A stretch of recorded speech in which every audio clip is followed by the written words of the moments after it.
Wondery Plus subscribers can listen to Crime and Sports early and ad-free right now. Join Wondery Plus in the Wondery app or on Apple Podcasts. In the depths of an Atlanta forest, a clash between activists and authorities ends in tragedy. I'm Matthew Scher, and on my new podcast, We Came to the Forest, we expose the hidden truths behind a shootout that left one activist dead and countless lives forever changed. Binge all episodes of We Came to the Forest ad-free on Wondery Plus.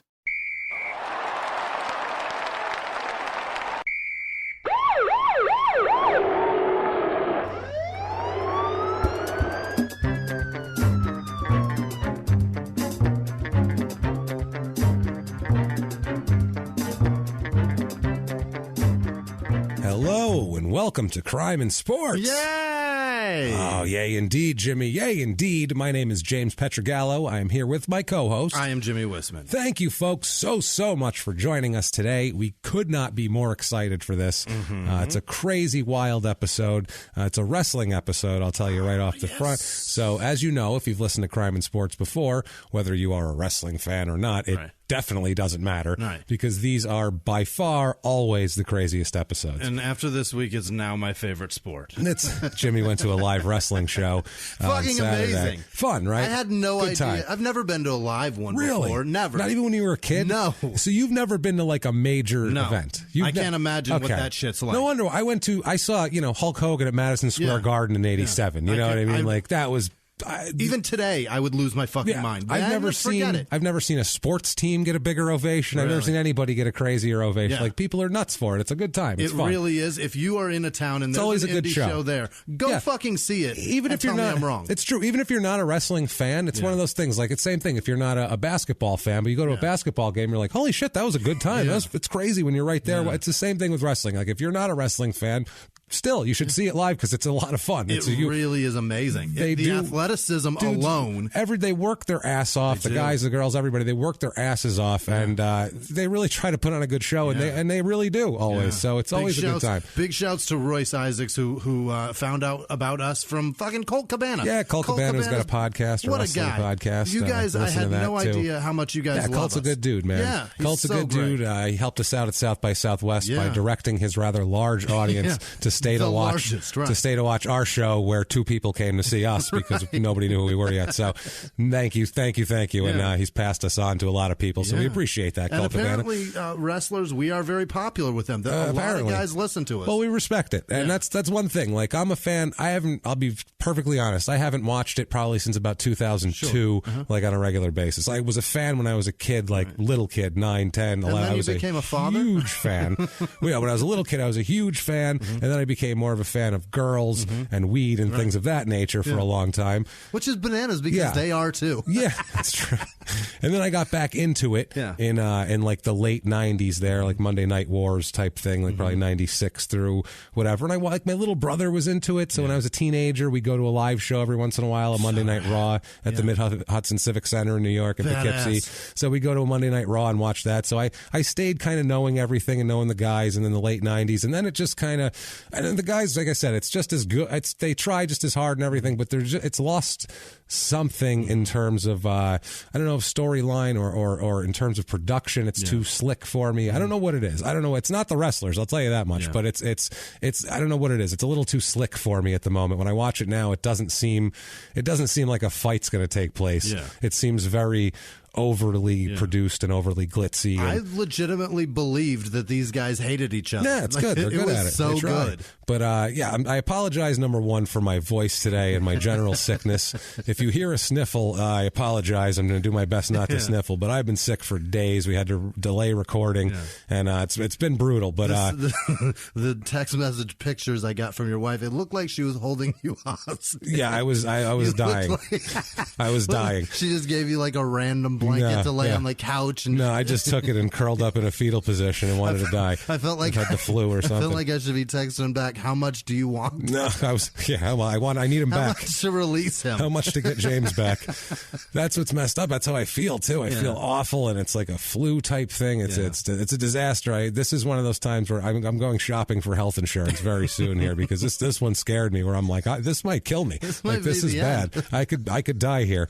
This could be very bad. But because I haven't died, what I would like to do is thank everybody for their iTunes reviews this week. Thank you, guys. Get on iTunes or Apple Podcasts or whatever. Give us 5 stars. Tell them you're following instructions, following directions. It doesn't matter what you type. It's just for business. Important stuff, though. Go to shutupandgivememurder.com to get tickets to Small Town Murder live shows all over the country. Also, what you can do there is follow us on social media and all that kind of thing. And more importantly, you can become a superstar just by going there, because you can follow a link they have there to patreon.com/crime in sports. That's the one. And that will get you, you can donate. Well, I guess get us money, because you'll donate it, hopefully, and then that'll be nice. You'll do that. If that's not enough, you can also go over to PayPal, or not just also, and you can make a one-time donation there using our email address, which is crimeinsports@gmail.com. So every cent is insanely appreciated. Thank you so much for everything. Jimmy needs money to go see live wrestling shows now, so well, do it that. was free. That was the best that was the part. other cool part. That's fun. I wanted to go so bad. It was like a mile from my house too. I was like, this is going to be a great time, and then I couldn't move, so wouldn't have been such a good time. It was weird because it was at the high school. I was like I'm driving around trying to find it, and then I realized it's going to be deep in the high school. And then I had to wander gym or the auditorium. That's what it was. The gym, I had to wander through that shit holding a beer, and then realize this probably shouldn't be with me, and I had to ditch it. Oh, did you? Oh, wow! I figured I guzzled it. And then I was going to say, geez, I know you didn't pour it out. Waste that. You're going to pour it. It's going to be into your mouth. I want to be shithoused. But every wrestling episode we do is crazy for one reason. Most of which is the guys now. We haven't really done a guy who's like a young guy who's been up. The youngest wrestler we've done is Sonny, probably. No, it's Sonny, I think. The last one, or Hardbody Harrison was in there too. Yeah. But the newer guys are a different breed. They have to be the famous ones anyway. If you look at anybody who works for WWE, they're a different breed. They have to be not only good wrestlers and athletic and do all the things they need to do, but they also have to be like good corporate members. Also, they also have to be upstanding citizens and members of a corporation and all that. Those guys didn't exist in wrestling back in the day. They wanted wild. Back in the day, that's not they wanted. That's all they could get. That's what they got. Oh, that's a good point. It was basically an athletic carny who could take some damage to their body and be okay the next day. That's what it was, though, because it was a different breed. You had to go. These were small town to small towns. You had to fight people off when you leave, and that's why it's people fun. trying to stab you in the audience, and it was just a lot. You cutting your head with a fucking razor blade out at a county fair for 200 people. I mean, shit like that's it takes a different kind of mentality to want to do that. To drive from play. Bobby Heenan tells the best story once about his first night in wrestling.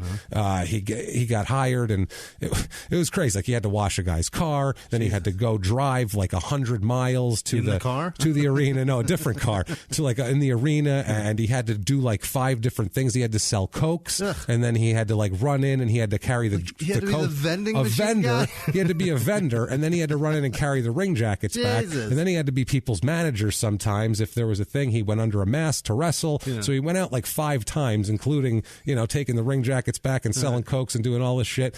And he was beat up. He went out under a mask so that people weren't like, didn't that motherfucker just sell us a coke? That's what they used to do. No, that's what they used to do too. They used to have wrestlers work 3 times on a card to save money, because they'd pay them once for 3 work, but they put them one time they'd come out as themselves, next time they come out under a mask, next time they come out under a different mask, and that way you're 3 different guys. And they lost every match. That's it. There are 3 different matches. That's what got their ass beat. Yeah, that's what they used to do. And they try to wrestle a different style, sort of, to not obviously be the same guy and shit like that. But Heenan said, he's doing all this, and it was for like $10. He did all this and drove 200 miles back. And he said on the way back, there was a guy. He said he's driving, and there's literally a man on fire. He goes, there's a guy running away from a car on fire, and the man is on fire, waving his arms back and forth, and falls down in the road as they drive by.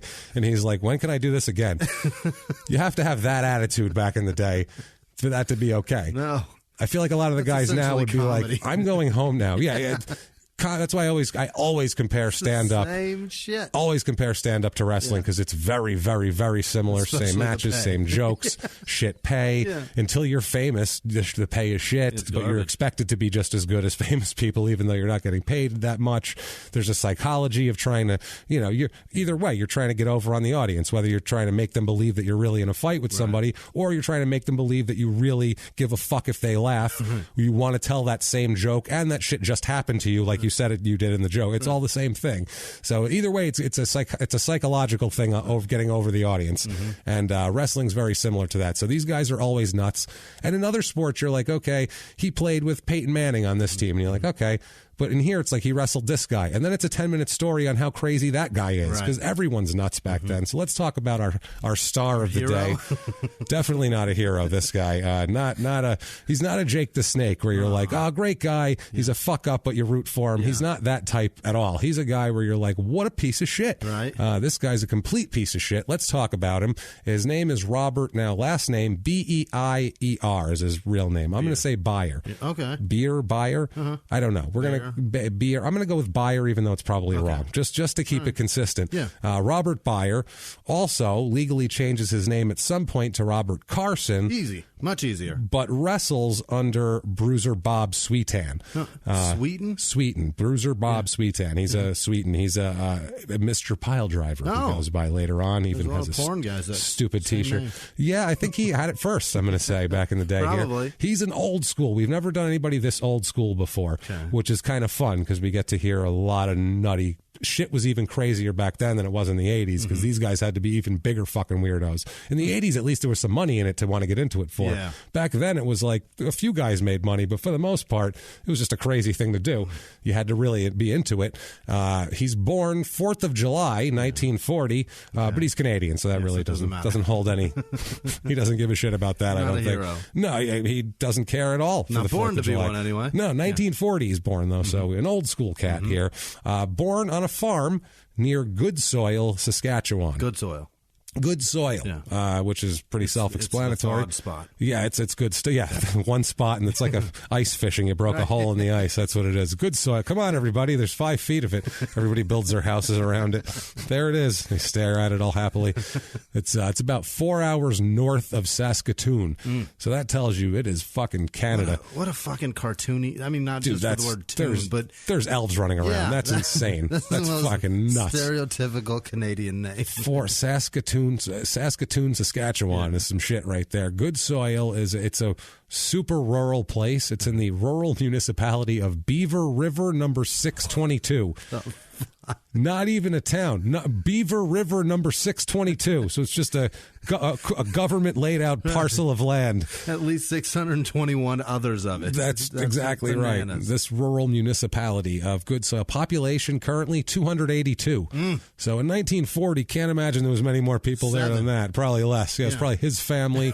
And there's some guy that I'd never heard of that played for the New York Rangers who's from here also. Okay. So it's amazing that this tiny, tiny town still created 2 people. Produced 2 people that were known kind of in the world in sports. It's super strange. Now this guy here, he comes up. He's a short, powerful guy. Okay. He's 5'10", which in the 80s, once like Hulk Hogan came around and shit, you couldn't be 5. You could be, but very few people are 5'10". Yeah. Like Shawn Michaels looks tiny. Yeah. He's 6'1". Right. He's not a tiny fucking guy. Like if you saw him, you'd be like, "Holy shit, that guy's big." He's 6'1", 230 pounds. He'd kick my fucking ass. But on TV, you're like, "Look at that skinny shit." I'd smack him around. It's one of those things where this guy's 5'10", but he's 280 pounds. Jesus. He's a fucking big guy. Yeah. Big, thick, big fucking head on him. Big, thick Even everything. Hulk looked small eventually. Well, you know but he was 6'6" anyway. Right. But when he started, he looked so big. Oh, well, good Christ! That's when he was jacked to the moon on roids. And then later on, when he's like standing next to the Undertaker, he looks like a midget. Well, he said later, when we got taller guys coming in that were actually 6, because he said he would 6. They always build him as 6'8", 6'9". He's 6'6". Standing by Kevin Nash, he looks like a fucking child. Legit 6'11". Right. Yeah, it's a different story right there.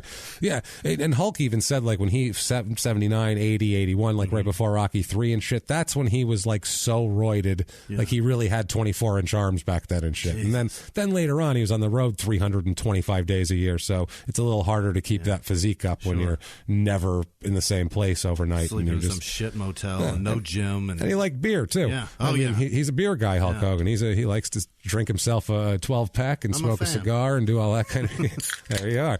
He likes to smoke a cigar and hang out, and he's that kind of dude. He's not like some of the guys, like the guys now. Some of these guys are like they're so healthy and they eat right and they don't drink and they don't do drugs for the most part. And like Roman Reigns, a lot of these guys, he counts calories. But back then the guys didn't do that so much. They'd go to the gym. They'd find gyms in these different towns every day and all that type of shit. But they also ate like shit because nothing was open in the middle of the night, and they drank a lot of beer. And that's why you got a lot of bloated guys in the 80s. But their arms looked great. They'd like go to a... Well, they looked huge. Right. And that's what this guy looks like. Okay, he doesn't look like a professional athlete, Bob Sweetan. He looks like a guy that if you saw him in a bar, you'd be like, I'm not fucking with that guy. Gotcha. I will not mess with that guy. Like, he's a big, thick, barrel-chested... His face That's what it is that they looked like. They looked like just men. They didn't look like they worked on themselves. No. They just looked like they went to the garage and curled a Fiat. That's what he looked like. And Jim Cornette has the best way of describing this man. Jim Cornette, who I love, he's hilarious. He has a podcast, too. Jim Cornette Experience. It's very funny, son actually. Of a bitch. I love Jim Cornette. I think he's a goddamn hilarious dude. Like, he's the type of guy, even if you don't care about wrestling or anything, just listen to him talk about it. It's funny. It doesn't matter, because like he'll talk about modern shit, and I don't know what the hell he's talking about, but it's funny anyway. It's another podcaster that's some network fucked over. He is, yeah. Oh, he we have fucked over experience several there. times. He has a great quote here. He said that he didn't know him personally, he said, but he summed him up by saying, quote, he looked like, quote, somebody set his face on fire and beat it out with an axe. Jesus. So, an axe. An axe. So, you've heard that analogy a million times with a different instrument. No. The axe fucking puts it over. So that's what he looked like. Yeah, he looked like a rugged man that you wouldn't want to fuck with, and that women would be afraid of, you would think, and they'd be like, I don't go near that guy, which they'd be right. I've heard put out with golf spikes, but an axe is like the firemen aren't even concerned with keeping this building intact. No, they just put it out, get it out, chop it up. It's a lost cause. Cut a hole in it, vent lost the heat, cause. vent the heat. Get it out. That's what they're doing. That's the point of entrance is this guy's face of the side of the building, sidewall. That's awesome. This guy's face.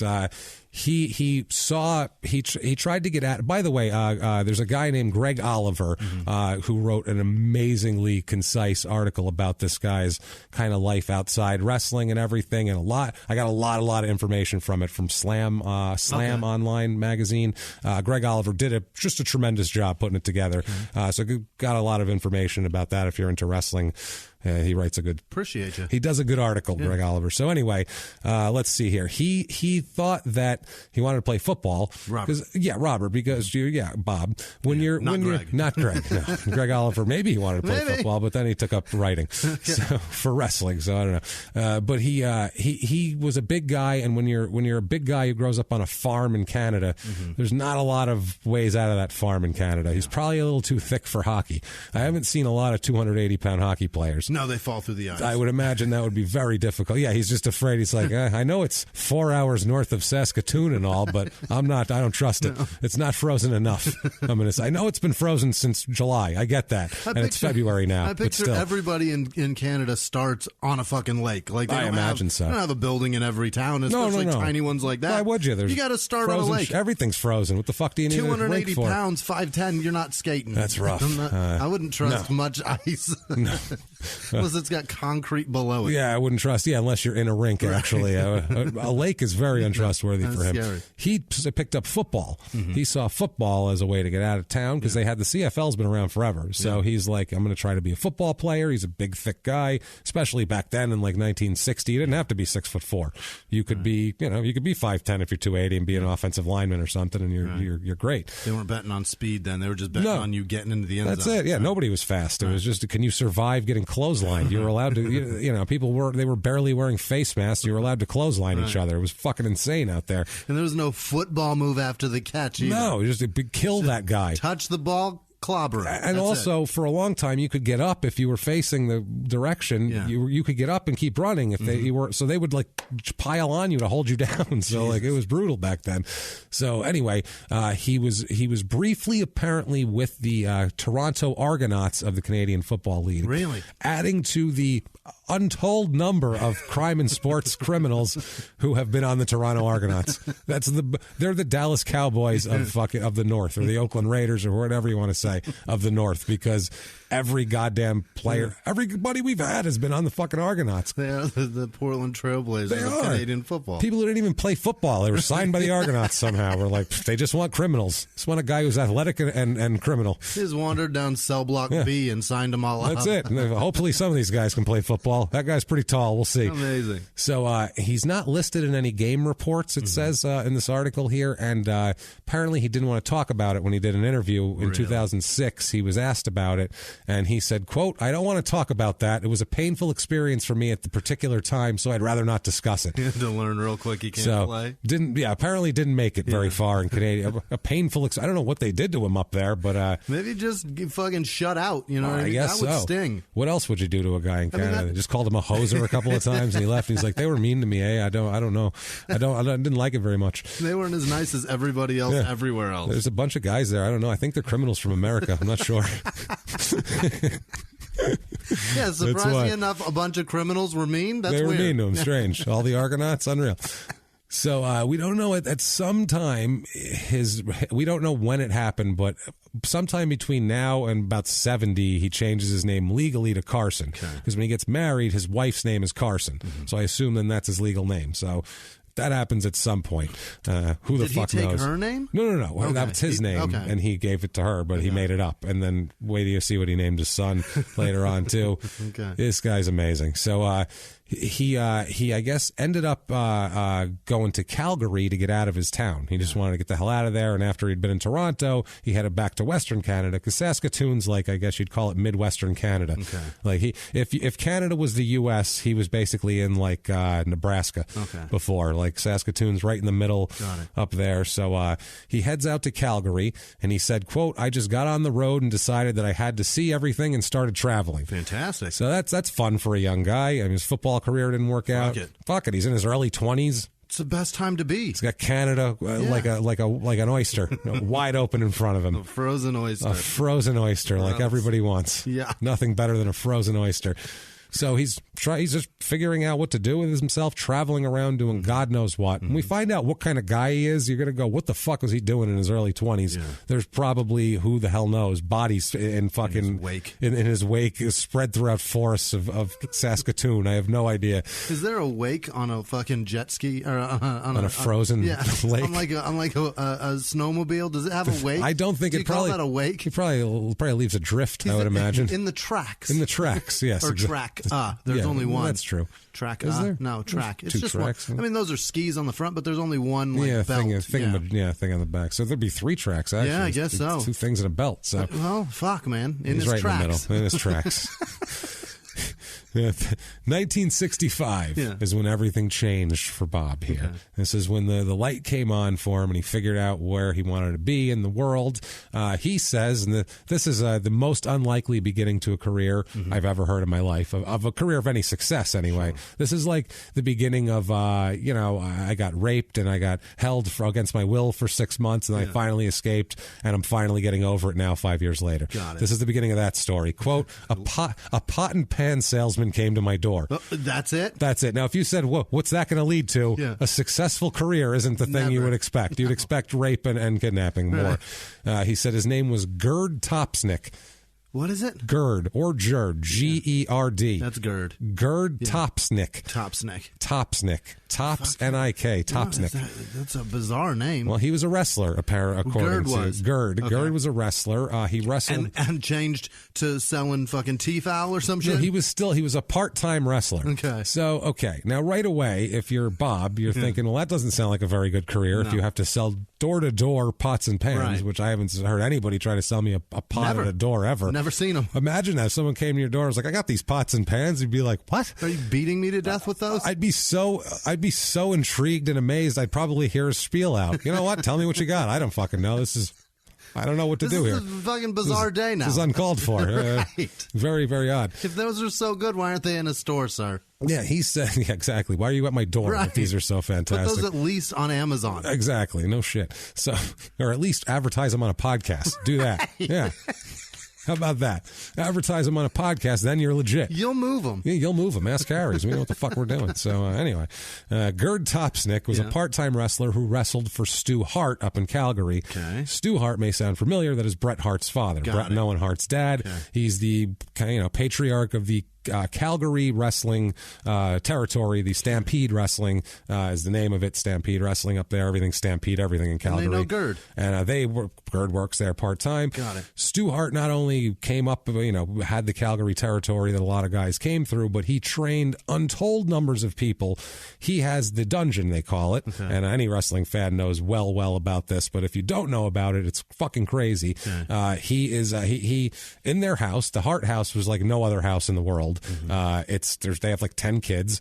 They have 1 million cats running around everywhere. What? And there's stories that many people have told of Stu Hart sitting there.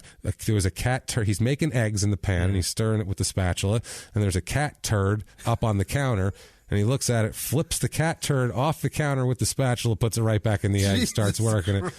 That's the type of house we were dealing with here. Oh, my God. It's insanity. All these kids, plus Stu runs a wrestling territory, so there's always 10 wrestlers over, which is nuts. And in the basement is where he would torture people. Okay. How he trained people was Stu he was an Olympic wrestler. Mm-hmm. Like, he's a no-shit. Even like Grecian wrestling? Yeah, he was an even when he was 80 years old, he could take you and twist you, a fucking healthy, grown young man in a pretzel, and they couldn't do anything about it. He's just a fucking an assassin, this guy. So he would take these big, strong, 300-pound, jacked up on steroids, thinking they're hot shit guys, and he'd go, come over here. Let me talk to you here. By the way, every wrestling fan of old school has 3 impersonations. There's Stu Hart, which is that's all he does. You got your Vince McMahon, which is hard to do with a cold. Take your shirt, put some overalls on and take your shirt off. It's very hard to do with a cold. Yeah, there's 2. And Jim Barnett is the other one. Okay. He's an old promoter and kind of player in wrestling, and he was this gay Southern boy. And he'd say, "My boy, my boy," is what he'd call everybody. So he'd have. I'd hang out with that guy. Oh, he seemed like a fun. He liked to ride in limos and drink and shit. He'd be fucking fun to hang out with. To hear a Southern gay man. My boy, and he'd tell everybody, and he was like a real player in the industry. But anyway, this guy wrestled for Stu Hart, who trained all these people, and I could give you names of 1 million people that he trained. Anybody from Canada he trained, basically. And a ton of other people also. But anyway, so this he's a big deal. So Bob says about Gerd, quote, "He tried to sell me some pots and pans, so I told him, in their own words, quote, 'All right, I'll buy your pots and pans if you get me started in wrestling.' He started taking me to Stu's, and I started working out at Stu's. The rest is history. It was a lifestyle that I thought I would like because I could work out when I wanted to, do what I wanted to when I wanted to do it, and make decent money at the same time."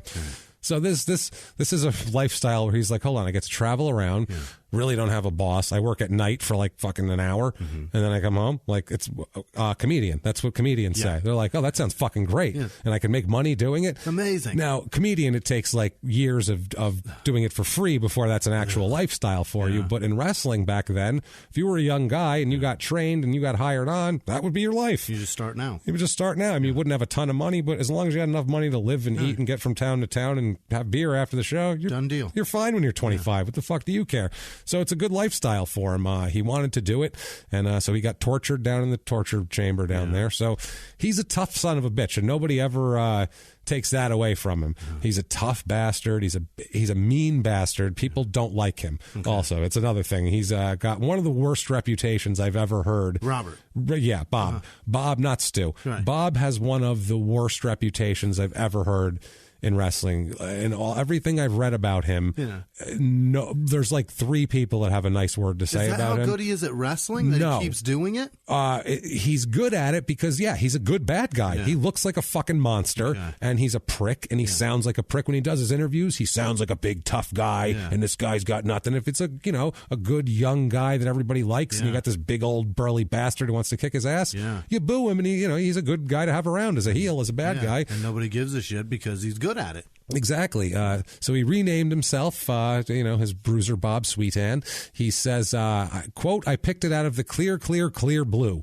So Carson? Sweetan, his wrestling name. Okay. Carson, I don't know where he pulled that out of his ass either, but no one ever asked him about that, so we don't know where he found that. And his birth name was Beer. Beer, Buyer, right. Whatever the fuck. B-E-I-E-R. So now he's got Sweetan. Now he's got Sweetan, and it was Carson is his actual name. Okay. So it's very fucking confusing. Which he's a guy who needs like 5 identities because he is an utter piece of shit. And if I was him, I would never want my identity ever known to be linked with me for the awful things that this asshole at least did. His family, you know what I mean? Anybody. There are other people that share your last name, you fucking jerk. There are, and these poor bastards, boy, they're the ones who definitely get hurt the most out of this. We'll talk about it. Now, that's an understatement, by the way. Now, he starts in 1965 with Stampede. That's just breaking in, and probably had his first couple matches there because after he got trained up. And then what they do is anywhere where you got trained in a place, then immediately they would send you somewhere else. Because the first thing you need to do is learn how to get the fuck out of here, go somewhere else. And back then this is the difference between then and now. And the guys now are trained a certain way. There's different types of things. There's different guys that come up different ways. There's guys like Cassius Ohno, who's in NXT and who we talk about and who's a fan of ours and we're a fan of his. He came up as an indie guy, as Chris Hero, as a long time. And he's a fucking well-known, very, very excellent indie wrestler for a long, long time. High-level indie wrestler. Not like a, I don't know. He's a higher level indie, like a very well-known nationally indie wrestler he was.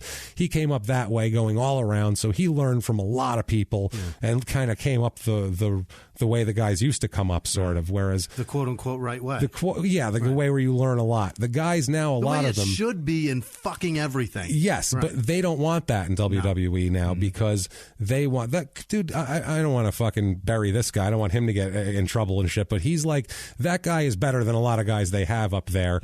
Cassius is, but I don't know if he's not, they didn't make him, so they had to give him a different name. God forbid if he was the same name that he's established for a long time. Terrible. Yeah, it's so stupid. But anyway, it's tough. They like to get a kid who's 20 years old and bring him in their developmental and train him up down there. And so all they ever know is what they're taught by one company, and they never know anything else. Fuck, that's so similar. So it's so similar to comedy. That's what they want to do. They want to take you in a club make you what they want. Make you a host and do all that shit. That's what comedy clubs do. It's the same exact thing. But the better thing to do back then was you could go out and go to every territory every few months, go to a different place because there was like 100 territories, and you learned everything. You learned how that audience was different in the South than it is in the North, and how to get something out of them, and they like this and they like that, and just psychology. You get to meet a million different guys and learn from them in the ring and figure out what they know, and it was a different type of thing.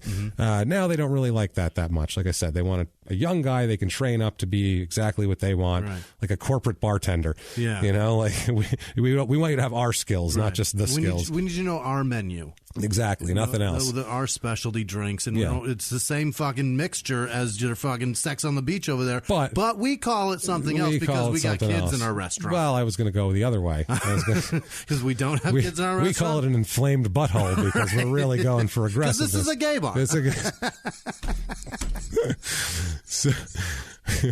Go on, sorry. So that's awesome. So he heads east to the Maritimes, which is a fucking another territory over there, I guess, and then back to Calgary again.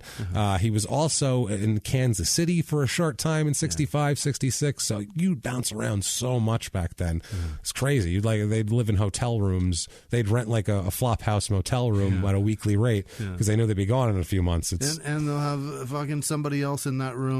Yeah, someone else will take it over. Exactly, that's what happens.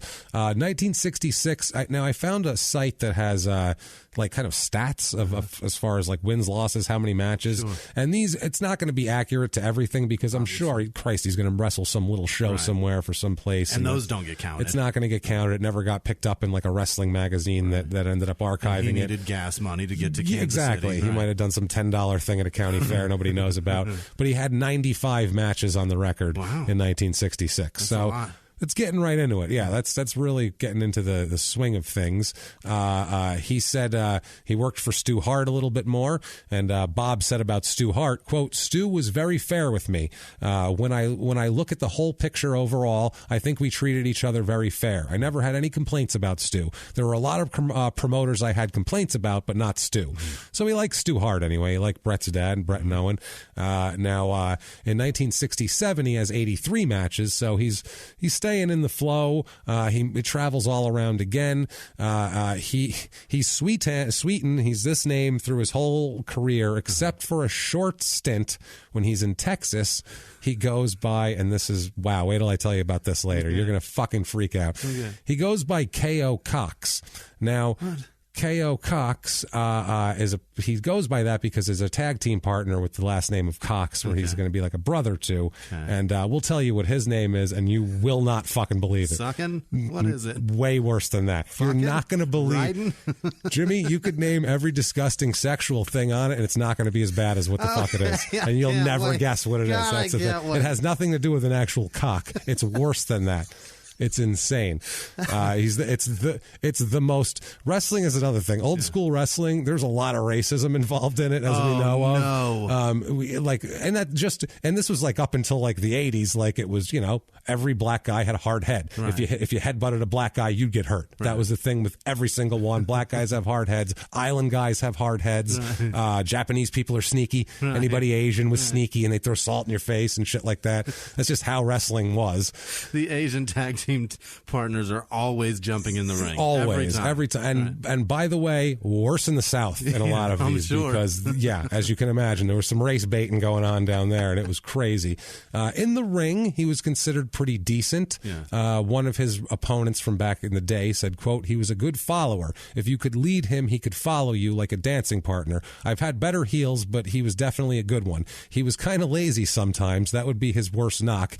He was easy to work with, though. That's right. So that's a good thing. That's kind of what you want. If you're a wrestler, you kind of want everybody to say, like, oh, he's decent in the ring. He's good to work with. You don't want people to go, Jesus Christ, it was like fucking wrestling a washing machine. Because that's what some of the guys will say. I was like wrestling a fucking couch with that guy. Like, you can't, everything he does hurts, and, you can't do anything to him because he's awkward, and so he was easy enough to work with. But lazy, like what kind of shitty thing is that? Lazy, what do you expect? The guys, he'd grab a chin lock, and instead of grabbing it for a minute to get a little bit of heat, he'd grab it for 2 minutes because he's fucking lazy. That's basically what it is. Because he's like, no, give it another minute because he just didn't feel like Let's lay here for a little while. That's what it was, because you could if you have a 12-minute match and you got a couple of rest spots in it where rest holds where you got a chin lock or a headlock for 2 minutes, and it's a minute, you can stretch it to 2.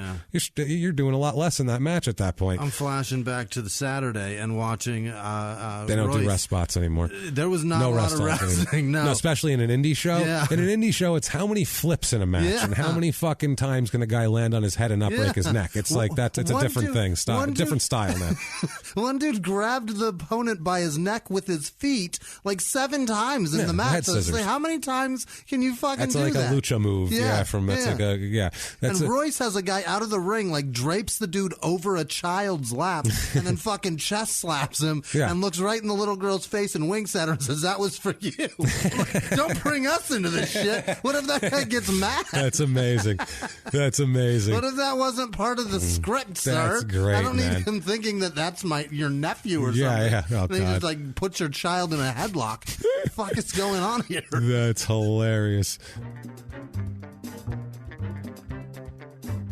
In the 1980s, a rosé swept the country. Hey, Mike, I really like this White Zinfandel. Well, good. Now put it down. I'm going to try another one. White Zin became America's top-selling wine. But most don't know that this sweet drink has a sour history. What began in 1986 with counterfeit bottles. A big fraud, a multi-million-dollar fraud. Sent investigators chasing one of the most powerful families in the business, the Licciardis. But the closer the feds got to them, the more dangerous things became. It's a story of deceit. At the time, I was paranoid. Threats. You touch my kids, I will kill you. And murder. With a .22 caliber bullet to the head. What started with a scheme to mislabel wine spilled into a blood-soaked battle for succession. Welcome to Bloodvines. You can binge listen to Bloodvines exclusively and ad-free on Wondery Plus. Join Wondery Plus in the Wondery app, Apple Podcasts, or Spotify.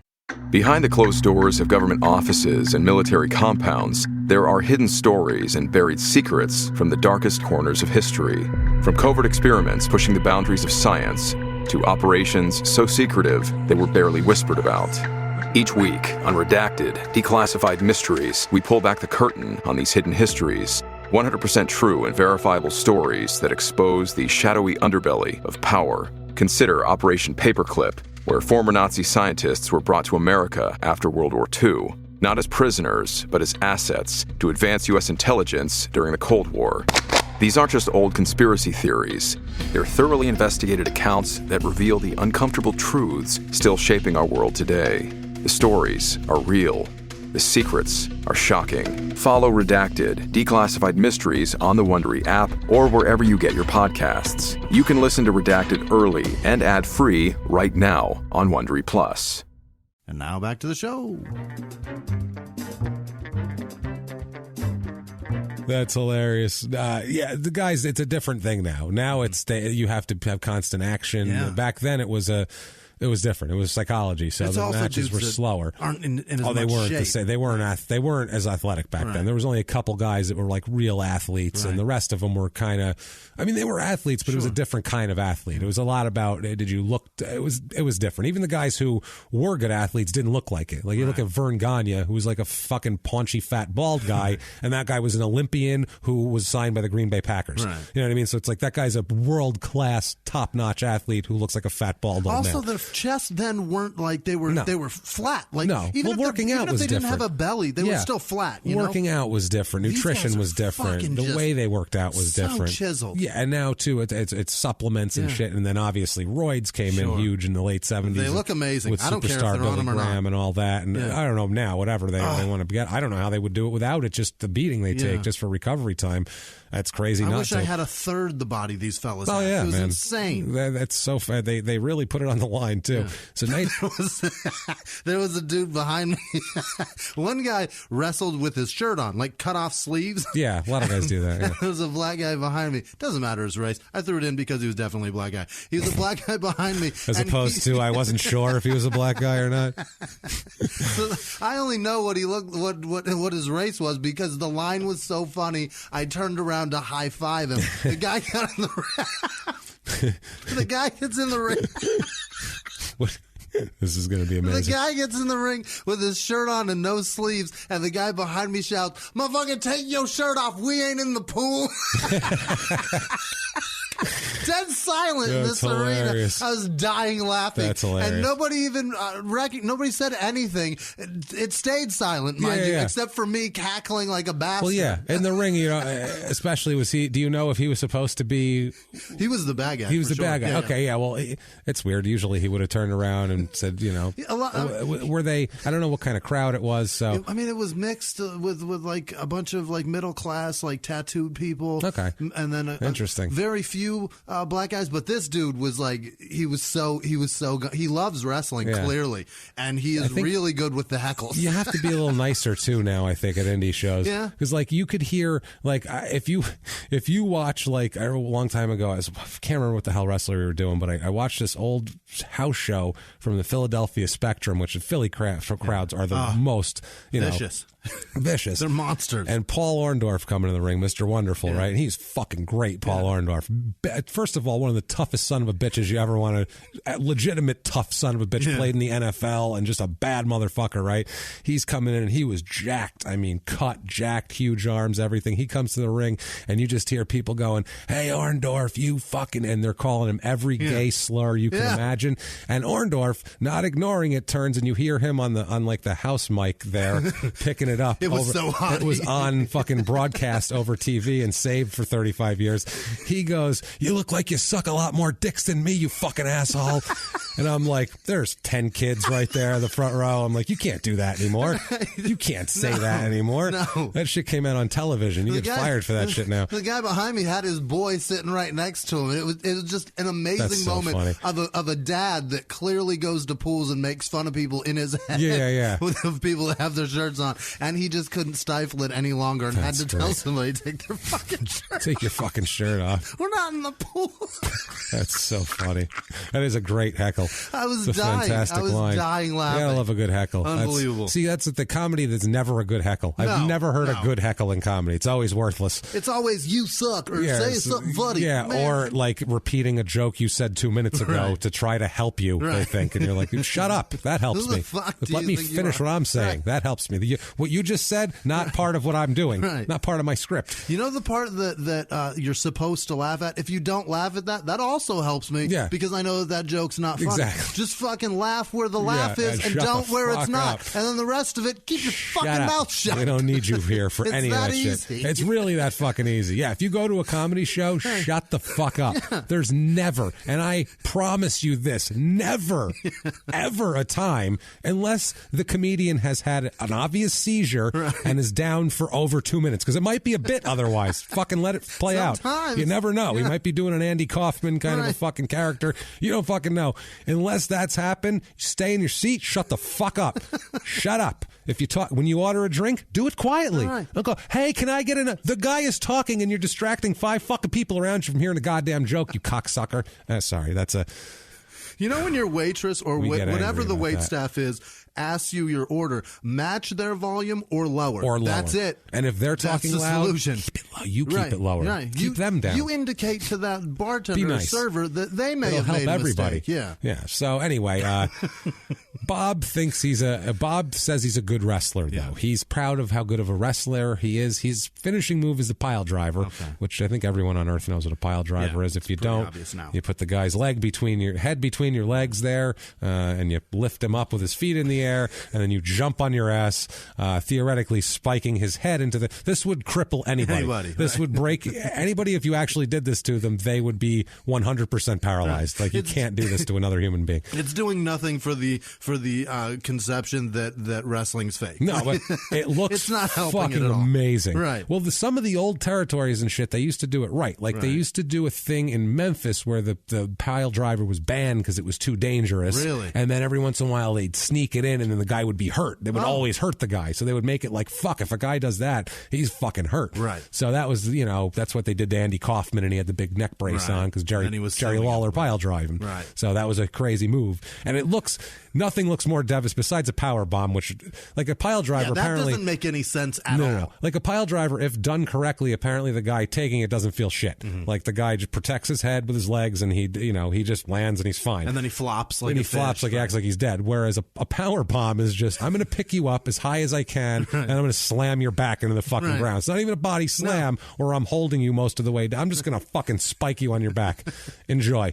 And the noise from those. Oh, it's crazy. When you're when you watch it on TV and you hear the bang, Yeah. it's obvious that something really amazing just happened or Yeah, something that's powerful. incredible. When you see it live and you are Oh, it's I was wild. right next to it. Yeah. It is so fucking loud. It's yeah. I can't believe they can bounce It's back impressive. up. Obviously, the ring is Well, there's some technology in there built. Not to, particularly, No? though. It's pretty much plywood with like one piece of padding and like a gym padding on it, and then a mat over top of it. Oh, this shit was it's like hard. metal. You could hear the metal rattle. That's the things underneath. Yeah, they mic that shit so Okay. you can hear it, so it Okay. sounds better. All But right. it's all mic'd up. It's loud as fuck. It's loud as fuck. And dude, that shit, like, you have to learn how to do that. Like, Yeah. you have to fall 500 times before you can fall and pop right back up and be fine. If I power bombed you on a ring, you would be fucking hurt for 6 months because your body is not Pinching used to that. nerves and shit. Your organs would melt into your rib cage. You'd be fucking destroyed. Your body's just not used to taking that kind of rattle.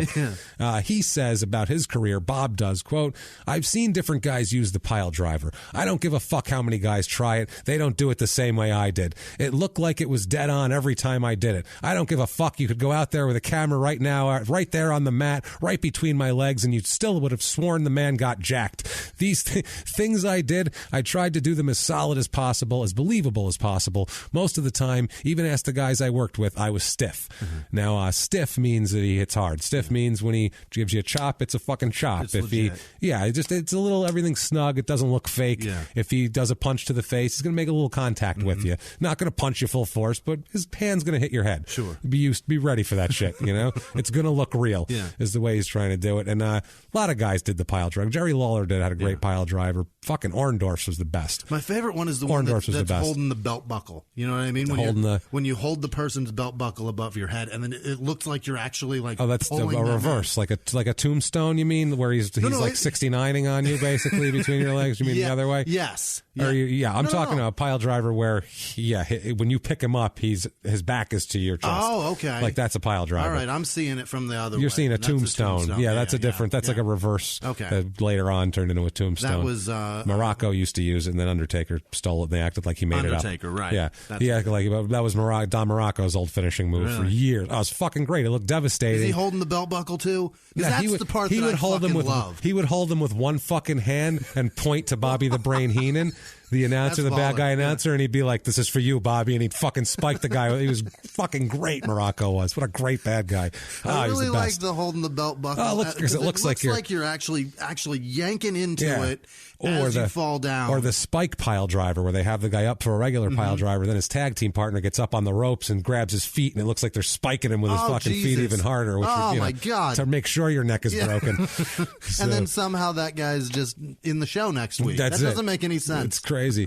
So Bob says here, quote, about the pile driver again, quote, "I never hurt anybody in all the years I used it. I never hurt anybody. I did pile drivers off the apron onto the concrete floor. I did pile drivers 4 feet through a table onto the cement floor. Guys weighing 260, 280, 300, 350. I never hurt one of them." Wow. So he's very proud. And then you'll get that a lot. Guys who could do shit that looked devastating and not hurt them, they're very proud of that. And they should be, because that's the art of wrestling, is to be able to do the craziest move and have it not hurt anybody. That's what you're supposed to do. Like Bret Hart always talks about that, is like, I never hurt anybody. That's why I'm good, like, because you could get in the ring with me and you're going to be able to wrestle tomorrow. Right. I'm not going to fuck you up.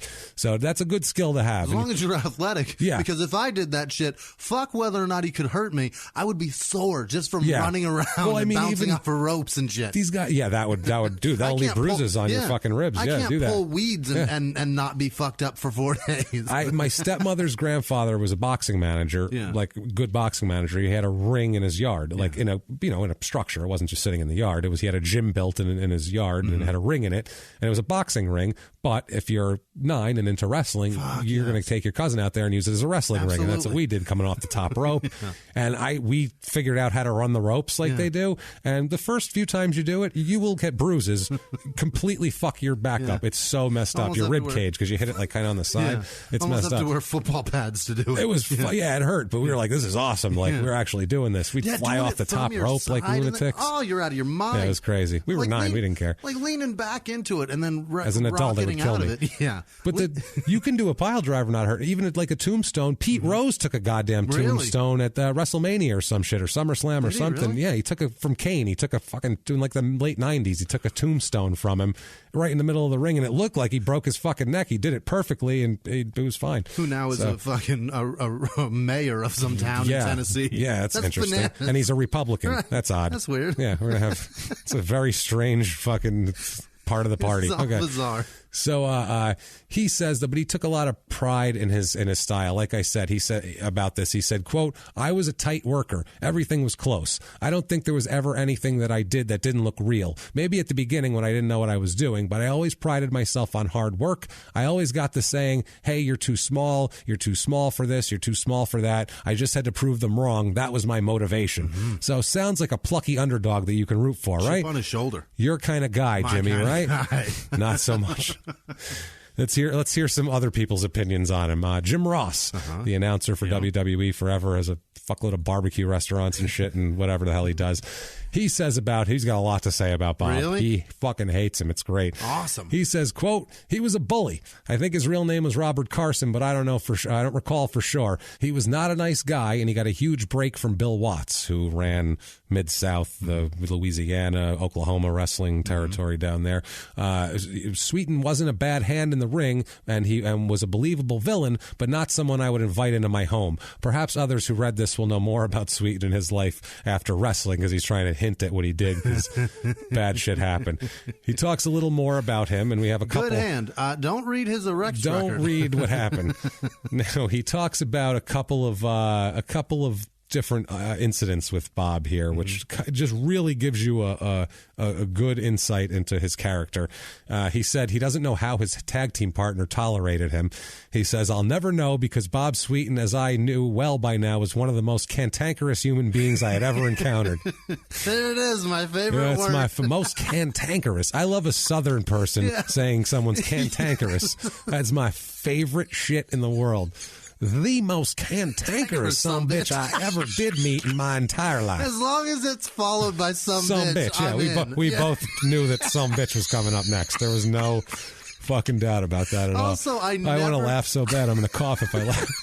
Damn it, stop making me laugh. I never want to be labeled like that, where the most cantankerous. But also, like, bitch. I don't want anybody to write something about me where they're like, I don't know how James sat next to him for so many hours. He's such a piece of shit.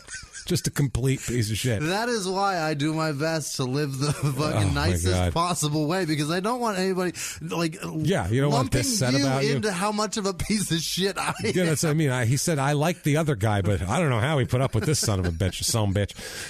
Cantankerous. So he's talking about the second time he ends up working with Bob, because we'll talk about the first time when Jim Ross first broke into the business as a referee, but this is a little later on. So he was a ref before he was an announcer? Yeah, most of the guys were. Most of the guys would start out as like either a referee or selling sodas, taking pictures. Interesting. They'd do whatever. They'd hang around for a long time, and then eventually they'd be like, hey, go take the guy's ring jackets back to the locker room, and then you'd be there. And then it would be, hey, maybe drive that guy to the airport. And then next thing you know, when you're 18 or so, hey, maybe you want to go referee a few matches, and then you get bigger, like Jake the Snake Roberts, and then maybe you're a wrestler. You become a manager that way, or that's how all those guys started back in the day, was refereeing, and they learned the business. They'd send them to ref because you learn the match. You can watch two guys who are good at it from 2 feet away from them in the ring. You can hear what they're saying to each other. You can, figure out their psychology with the crowd and why they're doing it and shit like that. So it was a good way to train guys. He says, Jim Ross says that Bob had gotten even more miserable in the last few years since I'd seen him. I don't know whether I was happy not to find out that his bullying wasn't just limited to me, but not by any stretch. Sweetan also took advantage of job guys, wrestlers just passing through, or locals. Guys were the least likely to say anything who could make waves for him because he was the top heel. Yeah. So guys that he was supposed to beat on TV that were just local guys who didn't do this every day, who had worked at a factory and then take advantage of they'd make $25 to wrestle a match on the weekend on TV, and he would take advantage of them because they couldn't do anything about it. He'd knock them around. He's telling them, they know they're getting beat. So if he says, I'm clothesline, they go off the ropes, he fucking levels them rather than hitting them nice. He hits them real hard, and what are they going to do about it? Guys that don't matter. No, and they can't fight back because their job is to get beat, and then they get in the back. What are they going to do? Go complain to the owner? This guy's a top guy. They're going to tell him, all right, don't come back next week then. That's fuck you. Up. Whereas this guy, they did that. That went on for years. A lot of guys. That was still going on in the 90s. Wow. Like Scott Steiner would do that to guys. Really? And shit. Absolutely. Steiner brothers would fuck guys up, and that was a known thing that guys would do. If guys were assholes, that's how you knew if they were assholes. They take advantage of the people who couldn't do anything about it. Because if it's a guy that is a established guy that works there, you can't do that to him, because he'll fucking hit you right back, and then he'll get in the back and be like, "Want to go, motherfucker?" in the locker room, and you end up fighting. I hope the fucking Iron Sheik never did that stuff. He was a bad guy. He was known. Yeah, he was an interesting guy. Sheik helped a lot of guys because he was a trainer. Yeah, so he would help a lot of guys out. Sheik wasn't known as wreck. Yeah, later, but in the ring he wasn't known as a bad. Okay. Later on, when he was broken down and we started drinking and all that shit in the late 80s, but before that, he was always known as a fucking machine. Yeah. Just a machine who was a really good worker. I've heard that the death of his daughter is what fucking That's what I heard too. Fucked him all up. Yeah. I don't know. From everything I've gathered from wrestling interviews and shit, he started with the drugs and the booze and shit kind of in the early 80s. Kind of that's when that started, kind of right when he got popular with WWF around that time, because before that he was like he was a Muslim, no fucking booze, no drugs, no nothing. He had a six pack. Yeah, he was skinny. Right, like he was a completely different guy. Great looking man. Yeah, he really Except was for that dumb athlete, mustache. amazing athlete. Again, a legit that fucking must a legit athlete. Another guy, a legit AAU champion. Right. Fucking Olympic athlete. He trained He trained our Olympians after he came here from Iran. Like he was a really amazing guy. And then he became an asshole, but not this bad of an asshole. Not this bad. Not bad enough an asshole to be featured here. No. He said said, though, this guy, he would take advantage of that. He said he also took liberties with the McGuire twins. I don't know if you know who the McGuire twins are. Probably not young people, but the McGuire twins are a couple of 650-pound twin brothers. Jesus. Identical 600, and they were like 6 feet tall. They weren't like 7'2". They weren't like Uncle Elmer. They were fucking just fat fucks. They were huge. I mean, enormous. They had special made cars and shit. Like they couldn't fit in normal things. Like they were overalls. Oh, they were, of course. They were hillbilly. Put your goddamn overalls on. They're hillbillies. What else would they wear? Take your shirt off under that. I want to see side tit popping out of those overalls. That's better. I knew it. That's better. I fucking knew it. Yeah, I don't know who they are, but I knew they were long hair, beards, yeah. the whole deal. They had. They would. There's a famous publicity photo of them like on a motorcycle with a sidecar, really? And it's like taking up the entire road wide because of them. Two dudes with tires hanging out of their ass. They're huge, and I guess they wrestled with Bob wrestled with them, and Jim Ross says, quote, he took advantage of their lack of experience in the ring and just beat the shit out of them.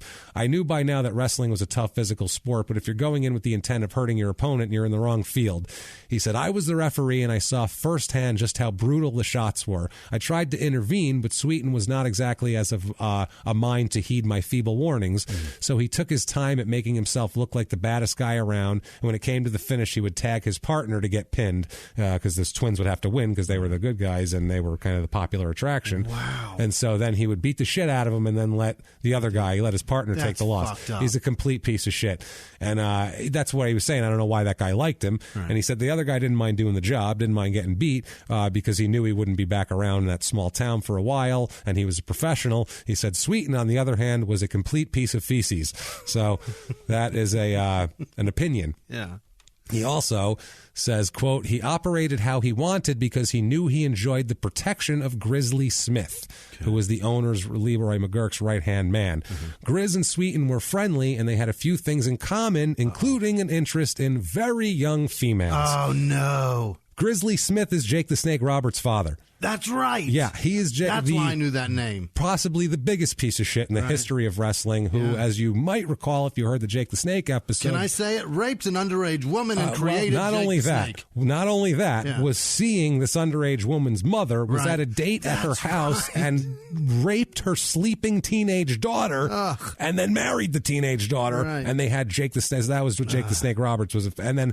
Also, by the way, that was shocker. That wasn't his only, incident with young girls. Basically, throughout his entire life, he has incident after incident, and it's like Buck Zumhoff, and it's like a lot of these guys back then. They'd go from town to town to town. They'd have what they call ring rats. They'd have all these girls around. God, what a gross word! It's a gross word, but they would. Some of the guys would go after teenage fucking girls, and they were teenage girls in small towns who didn't know shit about shit. And these guys would come in, and they were a little more world weary, and they knew what was going on. And they knew how to talk to these girls, and they would fuck teenage girls all over the country. Not all of them. This was a few of the guys. If there was a pervert, this was the perfect industry for them, because they'd come in, they could fuck them, they're gone the next day. Vile. It's disgusting. And back then, that kind of shit wouldn't get reported. What's a worse word?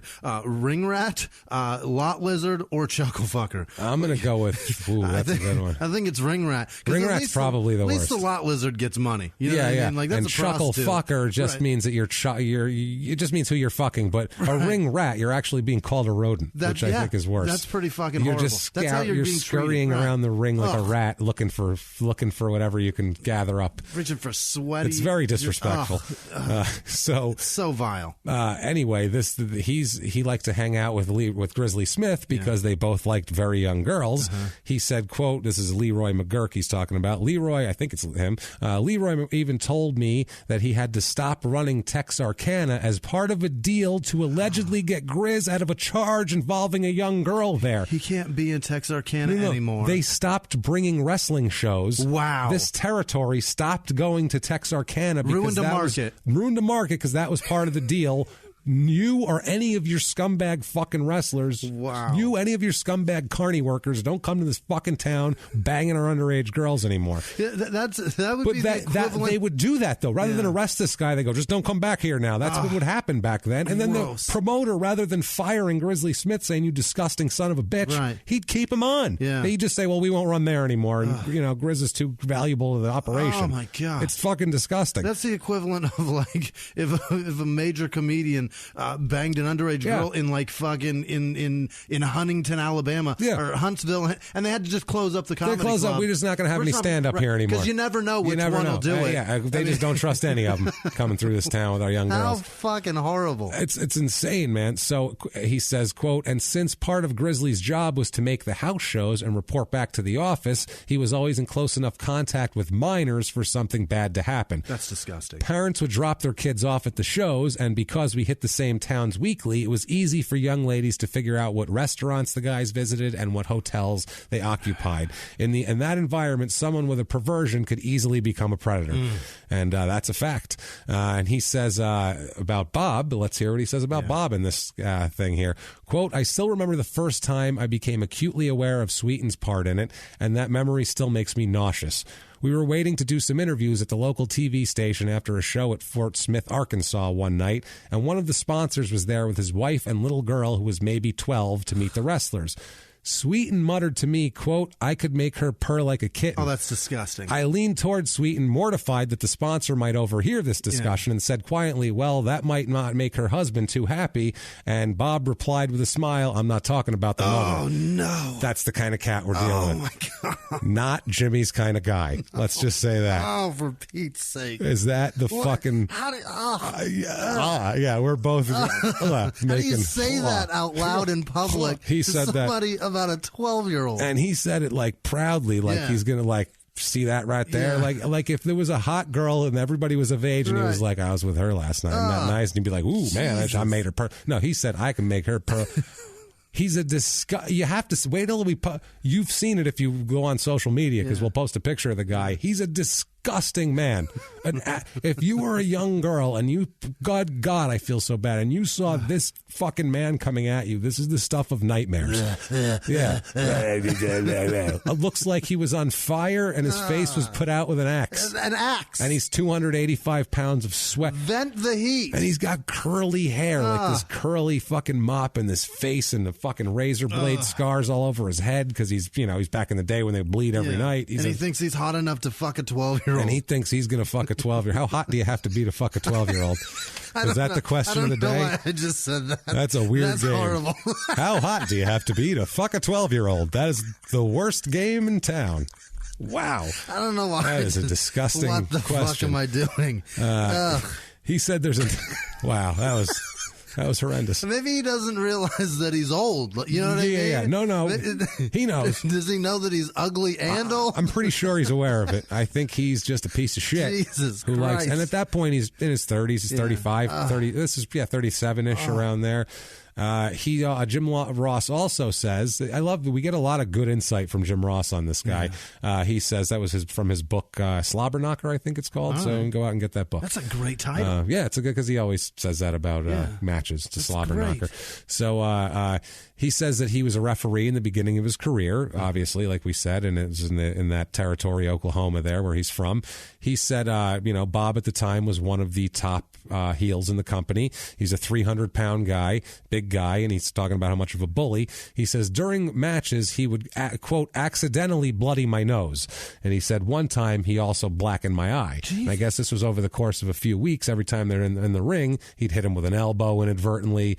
He'd do something to fucking hit Jim Ross and fuck him up because he was a new guy and he felt like picking on him, and he's the lowest guy in the totem pole and he can't do anything about it. But drawing blood, that's what, he didn't care. He was like, that's what the game. You're not even drawing blood on your opponent. But back in the day, the goal of every wrestler with new people was to make them quit. That's what they used to do. When you were training, the goal was to make you not come back the next day because they don't want you in the business. Hulk Hogan, his first time he came into Hiro Matsuda, the guy snapped his ankle on purpose. He put him in a hold and he fucking snapped his ankle. And he said, there you go, big man. Don't come back next time. And Hulk Hogan came back when it healed and he said, maybe you're serious. And then he started training him because he said, that now you're serious. But let's see if you're serious. You're going to have to break something and come back before I'll believe you're serious and I want to teach you shit. That's how they kept people out back then, and it worked. That's why people thought it was fake or still didn't know if it was fake, whatever, until the 80s or so. They knew it was fake, but it wasn't like guaranteed. They'd go, that was real. That match was real. It was just guys like this that would make the pile driver look real. Yeah, they'd say the other shit was fake, but that match was real. Like that's all for this. I saw it. He hit his head right on it. People would do it. Yeah. So anyway, he said he would accidentally bloody his nose and give him a black eye. And he felt, now Jim Ross was brand new. He's the lowest guy, so he couldn't protest at all. He said that, quote, "It was all part of paying my dues, or so I thought." And Paying your dues and bills. Yeah, but it was just, that's it. You get beat up in the wrestling business and you can't complain about it. That's part of it. Now, another time, we'll talk about how that played out. Another time in the same period, he says that a riot started in Lake Charles. A lot of times back then, the fans would get really mad at the bad guys for whatever they did to the good guys, and they would literally attack them. They would with bats and bottles, and guys would get stabbed all the time. Where's Lake Charles, Minnesota? It's Louisiana. Okay, that was the worst down there too, apparently, in terms of danger for. I just guessed for the wrestlers. Place with the most lakes. A lot of lakes. Yeah. So they said that the Louisiana, it was a match with Grizzly Smith, Bob and Grizzly Smith against each other, picking out young girls in the front who can fuck a kid first. Winner gets their choice. What does it take to fuck a 12-year-old? That's a different kind of match inside a steel cage. He said that Jim said he was the referee, and he said the Lake Charles police were tough, and one of them had the fat end of a pool cue hollowed out and filled with lead. So it was an advanced nightstick that did significant damage to shit. That was to clear the way so the wrestlers could get back. They would just whack people because these were drunken rednecks trying to stab you. So a hollowed out pool cue filled with lead. That's what I mean. That was the security back then. It wasn't like now where they have everything's all roped off and it's all secure. And if one guy comes across, he's gonna go to court and everything. This was guys would come up, stab people, disappear into the crowd. That was it. They'd never find them. And if a guy did get caught by the wrestlers, would take him in the back and beat the living shit out of him, and the sheriffs would throw him outside. You got what you deserve, son. This is taking this fake shit real serious. It's fucking crazy, man. Yeah. A few miles from the glass spires of Midtown Atlanta lies the South River Forest. In 2021 and 2022, the woods became a home to activists from all over the country who gathered to stop the nearby construction of a massive new police training facility, nicknamed Cop City. At approximately 9 o'clock this morning, as law enforcement was moving through various sectors of the property, an individual, without warning, shot a Georgia State Patrol trooper. This is We Came to the Forest, a story about resistance. The abolitionist mission isn't done until every prison is empty and shut down. Love and fellowship. It was probably the happiest I've ever been in my life. And the lengths we'll go to protect the things we hold closest to our hearts. Follow We Came to the Forest on the Wondery app or wherever you get your podcasts. You can binge all episodes of We Came to the Forest early and ad-free right now by joining Wondery Plus. In the 1980s, a rosé swept the country. Hey, Mike, I really like this white Zinfandel. Well, good. Now put it down. We're going to try another one. White Zin became America's top-selling wine. But most don't know that this sweet drink has a sour history. What began in 1986 with counterfeit bottles. A big fraud, a multi-million-dollar fraud. Sent investigators chasing one of the most powerful families in the business, the Licciardis. But the closer the feds got to them, the more dangerous things became. It's a story of deceit. At the time, I was paranoid. Threats. You touch my kids, I will kill you. And murder. With a .22 caliber bullet to the head. What started with a scheme to mislabel wine spilled into a blood-soaked battle for succession. Welcome to Bloodvines. You can binge listen to Bloodvines exclusively and ad-free on Wondery Plus. Join Wondery Plus in the Wondery app, Apple Podcasts, or Spotify. So he said anyway, they did all of that. He said some of the fans deserved it, obviously, but some were just in the wrong place at the wrong time. Jim said he had to follow Bob back to the locker room through the angry fans while Grizzly Smith was in the ring bleeding, laying there. And the referee was always supposed to leave with the bad guy because that's where the cops would be. The cops would be helping the bad guy out, and usually they'd be mad at the referee too for whatever because the bad guy, the referee was distracted and he fucking jacked him up with something, and now they're pissed at the referee. So he said that's what he would do. He said the cops were all right and they were doing what they could, but they couldn't prevent him from getting and punched a whole bunch while he was trying to get through.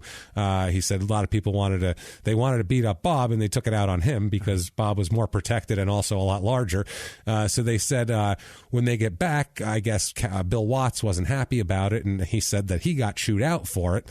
Jim Ross ended up getting chewed out for this whole fucking thing happening for what Bob caused. He said he got yelled at for it. He said he made $40 that night. The way he put it, quote, I made a whopping $40 that night, got my ass chewed out mercifully by my boss the next time that he saw me, had teeth loosened in a riot, and took an inadvertent shot with the lead-filled nightstick that broke a blood vessel in my upper arm that eventually turned my arm black and blue. Oh, my God. It was so unsightly that Watts made me wear a long-sleeved referee shirt so the grotesque bruise wouldn't be a distraction. Oh, Christ. Yep, there's nothing like wearing long sleeves in Louisiana in the summertime for $40. You gotta want to do that. And almost got fired. That's That's like what only wrestlers and comedians would do some stupid shit like that. Only that for $40. For $40. Now get out there and cover the check drop. That's what it was. That's exactly what it is. You did all that. Now get out there and fucking dance around while the lights are on and people are doing math. Enjoy.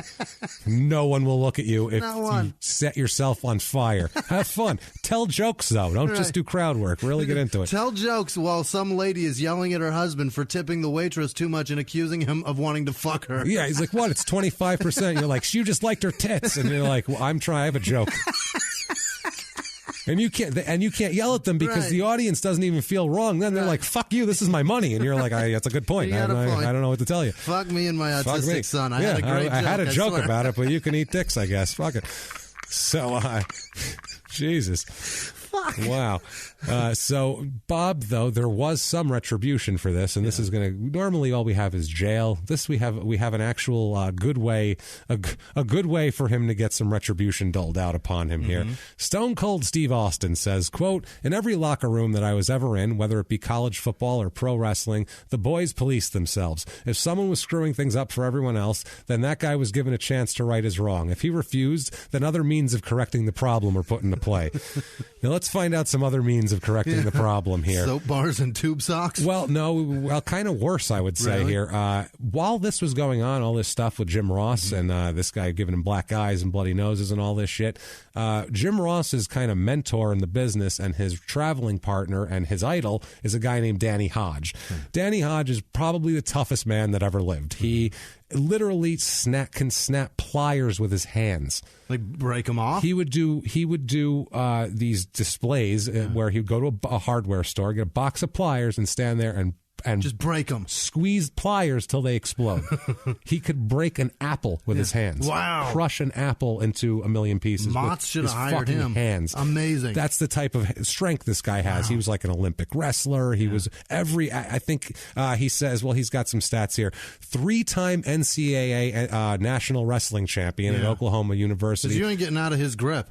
Who was never defeated and who in his senior year never gave up a point on the mat. Wow. Nobody's ever done that. Not even lost. No, never even gave up a point. No one got a point on him. Represented the USA in 2 Olympic Games and then took up boxing and won a Gold Gloves title. Holy so he said, I think I'll just be the best boxer to just the baddest motherfucker on the... Like, if he was alive today, he would be the biggest star in UFC. Just somehow had the best hands ever built. Ever. And also could wrestle. He would be the biggest star in UFC. Like, he would be a fucking... Nobody get away from him. He'd have $100 million right now if it'd be amazing. Anyway, this guy Hodge, who Ross looked up to and was his mentor, this guy was Ross's mentor, he says that Hodge had been bullied by as a kid, and that's why he got so tough, and he wasn't very tolerant of bullying. And he said that Hodge, soon after, the whole time this was going on, Hodge was off in Japan wrestling. When he got back and heard what happened, he wasn't too fucking happy with Bob. Really? And so somehow he got a match with Bob pretty soon after that. Pretty quick, I imagine. And he said, quote, Hodge saw my black eye and was filled in by other wrestlers of Sweetan's conduct regarding rookies and people by the real-life villain that he could intimidate and bully. He said, in the match with the 220-pound Hodge, Sweetan was humbled, physically gassed, and punished while being made to look far from invincible in his casting as the territory's top antagonist. Ironically, the booking that night called for Hodge to lose, which he did. When it was all said and done, though, Sweetan did not look like a winner. Hodge was verbally reprimanded by management for making the top bad guy look not so bad that evening. Within a few months, Sweetan was out of the territory because few wanted to work with him, ride with him, or associate with him outside of work. How about that? So he's just a piece of shit, but apparently this guy just got in the ring and fucking slapped him around, held him down. And like, this is a good testament to like anti-bullying. Yeah. But I think that we need bullies so that we have the anti-bully. Exactly. Guy. You know what I mean? There has to still be. He was bullied, so he became an anti-bully. Right. Yeah, you have to. Otherwise, you have no empathy for that. Exactly. No one's ever going to have any empathy for bullying because you've never gotten bullied. It sucks. It's horrible. And it happened to me for my entire childhood life until I started selling weed. That's the only reason I had friends, was because I was the guy that you saw for drugs. Don't punch him anymore. He's got green. That was always pretty funny. I had that going on. That'll help too. I literally tell stories and people are like, he's fucking funny. I think that there's a place, just like everything, there's a place for it. There's a value in it. It sucks. It's fucking horrific. But in the end, you learn valuable lessons about yourself. It's shitty, and people, exactly. And it's horrible. I know people kill themselves and everything else. But eventually the bully gets his comeuppance, and it's usually, fucking beautiful. Absolutely. Sometimes, most of the time, and sometimes they're president. Who the fuck knows? Anyway, Sweetan, he said... Now, Bob, Jim also said there was another riot where fans started throwing chairs into the ring.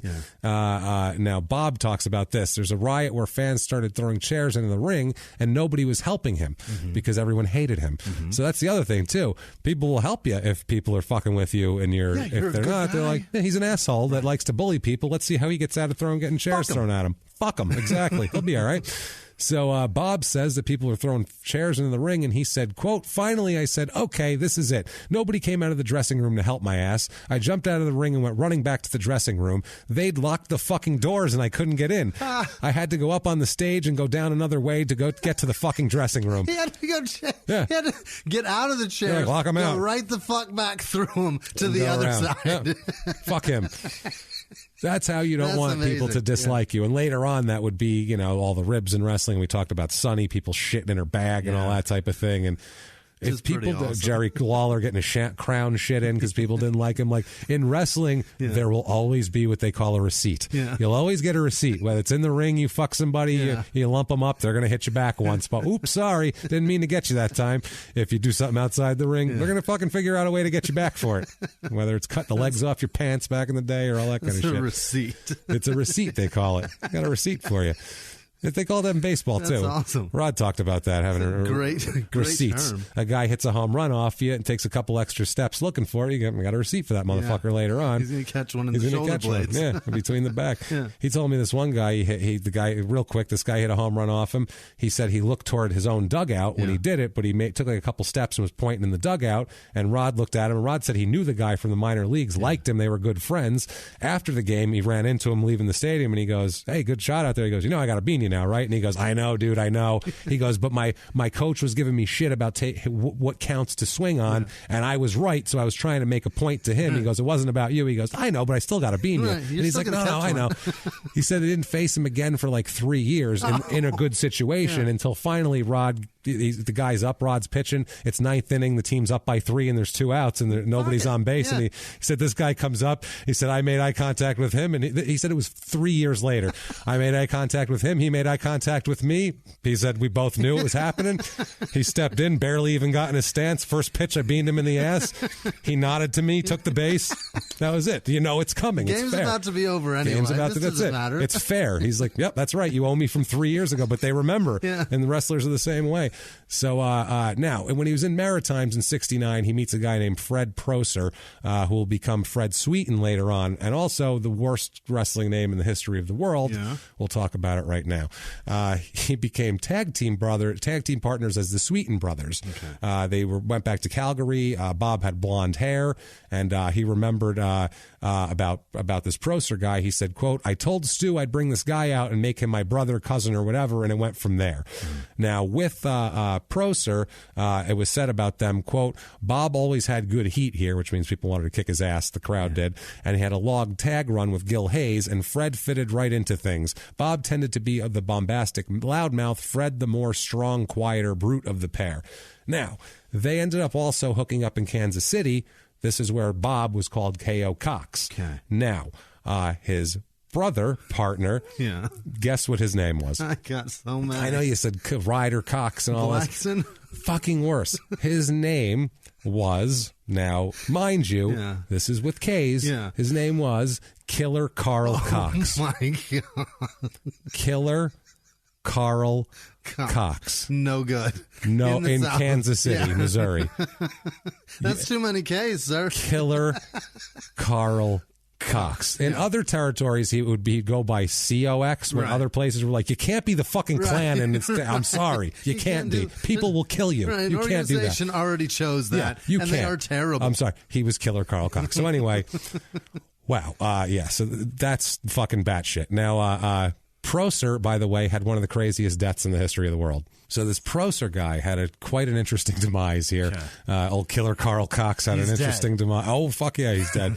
There's a couple different tales of his demise. One, they went... A horde of black men They just rushed him. No, it was in New Brunswick, so there was no black guys up there. He went to a safe haven for him. Just the guy that owns the Comedy Zone or something. Yeah, that's exactly right. So I guess they were wrestling that night, and he was there, this Bruiser guy, and then him and his buddies, Bruiser and his buddies, went to have a party with a fire and a barbecue. And this one friend says that he thinks that he probably had a cigar, which he always had cigars. And he said, quote, what they think happened is after everybody left, he sat at the table, probably with a cigar or something. He fell asleep. The cigar fell down and caught the place on fire. The whole place burned to the ground. When they found him, he was right by the door. He was strong enough. He was like a bull. He could have walked through the walls. The Mountie said that maybe the smoke stopped him from getting out of the building. Holy shit. So other people said that the barbecue was to blame, something to do with charcoal, stayed hot, fell out, somehow caught the place on fire. But you can afford cigars, but not propane? What the fuck? Apparently, no. Apparently, the Halifax newspaper from the time called it a barbecue explosion. Oh, fuck. Explosion. They said a Royal Canadian Mounted Police spokesman said last night that this guy died in the blaze, which besides destroying his camp, burned his late model car parked nearby, which is fucking insane. So that's too bad. That's how he died. That's shitty. Everybody in these stories has some crazy story attached to them. Something they did, how they died, somebody they fucked. There's always, every single wrestler from this time period has some batshit story attached to them. That tells that, like, it makes me inside, because I have this distrust of other people building shit for me. Yeah. That makes me think that he probably bought the display barbecue and didn't put it together himself. You should have put it together yourself. Make sure that there was no fucking... Don't let some 16-year-old at Home Depot build that for you. Holes in your hoses. Right. Yeah, that's what I was looking for. Cables. Jesus Christ. Wow. I will not let it. Takes forever, and it's a pain in the ass to build a barbecue grill. I bought a new barbecue. We moved into this house because mine's an old piece of shit that came with the house we bought last time. It is still in my garage. Sarah bought it 2 months ago. It's in a box. It's still in my garage. It's too hot outside. And it takes forever. It says on the box it'll take an hour and a half, which will take me 4 hours. 3 days, and it's 110 degrees outside. So I'm not doing it till it cools off. James I'm sorry. A lot of stuff off his stove lately. I'm using my shitty old grill. So back to Bob here. Bob, 1969, he had 101 matches, which is a lot. And that's, like I said, also there's probably 150, 175, but 101 on the books. He meets a woman in 1960. Who wouldn't be into this guy? A big fucking ugly asshole who loves kids. Who wouldn't be into that? Well, who was into it was a woman named Rebecca June Terhune, who turned into Rebecca Carson after she married him. Yes. They met in Kansas City where he was wrestling. She's born and raised in Iowa.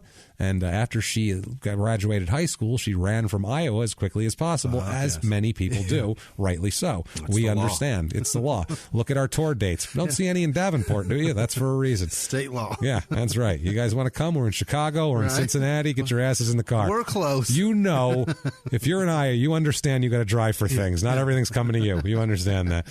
So she leaves after high school. She wasn't a wrestling fan, never been to the matches. She wasn't a ring rat. She didn't meet him at the matches or anything like that. He saw her dancing at a club across from the wrestling office. I guess there was a club there, and something they called it an adult club, which I don't know if that means... That sounds like strip club. That's what I say. Is that a strip club? He saw her dancing at the adult club, which sounds like she was a stripper, right? Mm-hmm. That's what it sounds like. I didn't know that, or if it was like an adult club, like as opposed to, I guess there's no kid club, so it's a fucking strip club. There are kids clubs.Rebecca's a stripper, okay? They're Mickey Mouse clubs. Yeah, exactly. No one's got their clothes They just off. don't dance. Chances are she had her tits out, which is the difference here. Which is fine. Good for her. Good for her, yeah. Good for him. You make a living, you make a living. That's who you would expect would be with this monster. You want to leave Iowa? Right. Fucking run and you'll do anything. That shows you'll do what people will do. What it takes, you'll do it to get out of Iowa. It's either this or live in Iowa. Let's do it. I'm Here's pulling my tits. them out. Let's go. I don't Have give a gander. shit. Look at that. Woohoo. Fuck me. So they got together, and within 2 years they were married. Okay. They get married in Los Angeles in 1971, and that's possibly because also in 71 they have a daughter. So that's what I'm assuming is also probably why they got married right then. They have a daughter named Candace in 1971. They will have 4 kids, and I'll label them all so you know, because one of them is the craziest name of any criminal athlete's child we've ever covered. Did he name a child Killer Carl Cox? You'll see. It's worse than that. So he does well in the ring in the late 60s. He's the Stampede International Tag Team Champion with The Beast in 1967. Clever. Also with Fred Sweetan, who's the guy who died in the barbecue accident, who went by Fred Sweetan here. They are the Stampede International Tag Team Champions in 1969. 1970, he wins the Stampede International Tag Team titles again. This asshole is a fucking champion. With Gil Hayes. He's got a ton of belts in his career. Also, Stampede International Tag Team Champions with a guy named Paul Peller, who was his original tag team partner before Fred Sweetan in 1970. They win that. 1970, 158 matches on the books. My Christ. That's a lot of matches, and there's probably a lot more. Yeah. Like, was it back in the 80s, like WWF, when it was WWF back then, they would do 300 matches a year, which is fucking in batshit. Hulk Hogan would do 330 a week. Because he'd go to Japan when they had a day off or whatever. Like, it was crazy. 1971, he has 97 matches. He wrestles in Japan for a little bit in 71. They love a big American who looks really American over there to be a bad guy. They love that shit, especially hot dog eating motherfucker. We're gonna fly a plane into his ass. Especially back then. No, it's true. Hey, that's what it is. Yeah. That's what they did. Right. Like Hulk Hogan, when he was a real big popular good guy here, like in the 80s, he was a bad guy over there. He'd go over there and they'd fucking boo him because he was a big blonde son of a bitch who would beat up the Japanese. Who'd beat up these Japanese guys.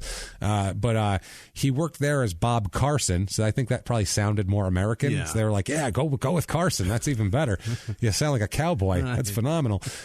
He fought basically Antonio Inoki, who remember fought Muhammad Ali on like an early pay-per-view type closed circuit thing in the late 70s. It was a big deal. And Giant Baba basically beat him up every match. That was kind of what it was.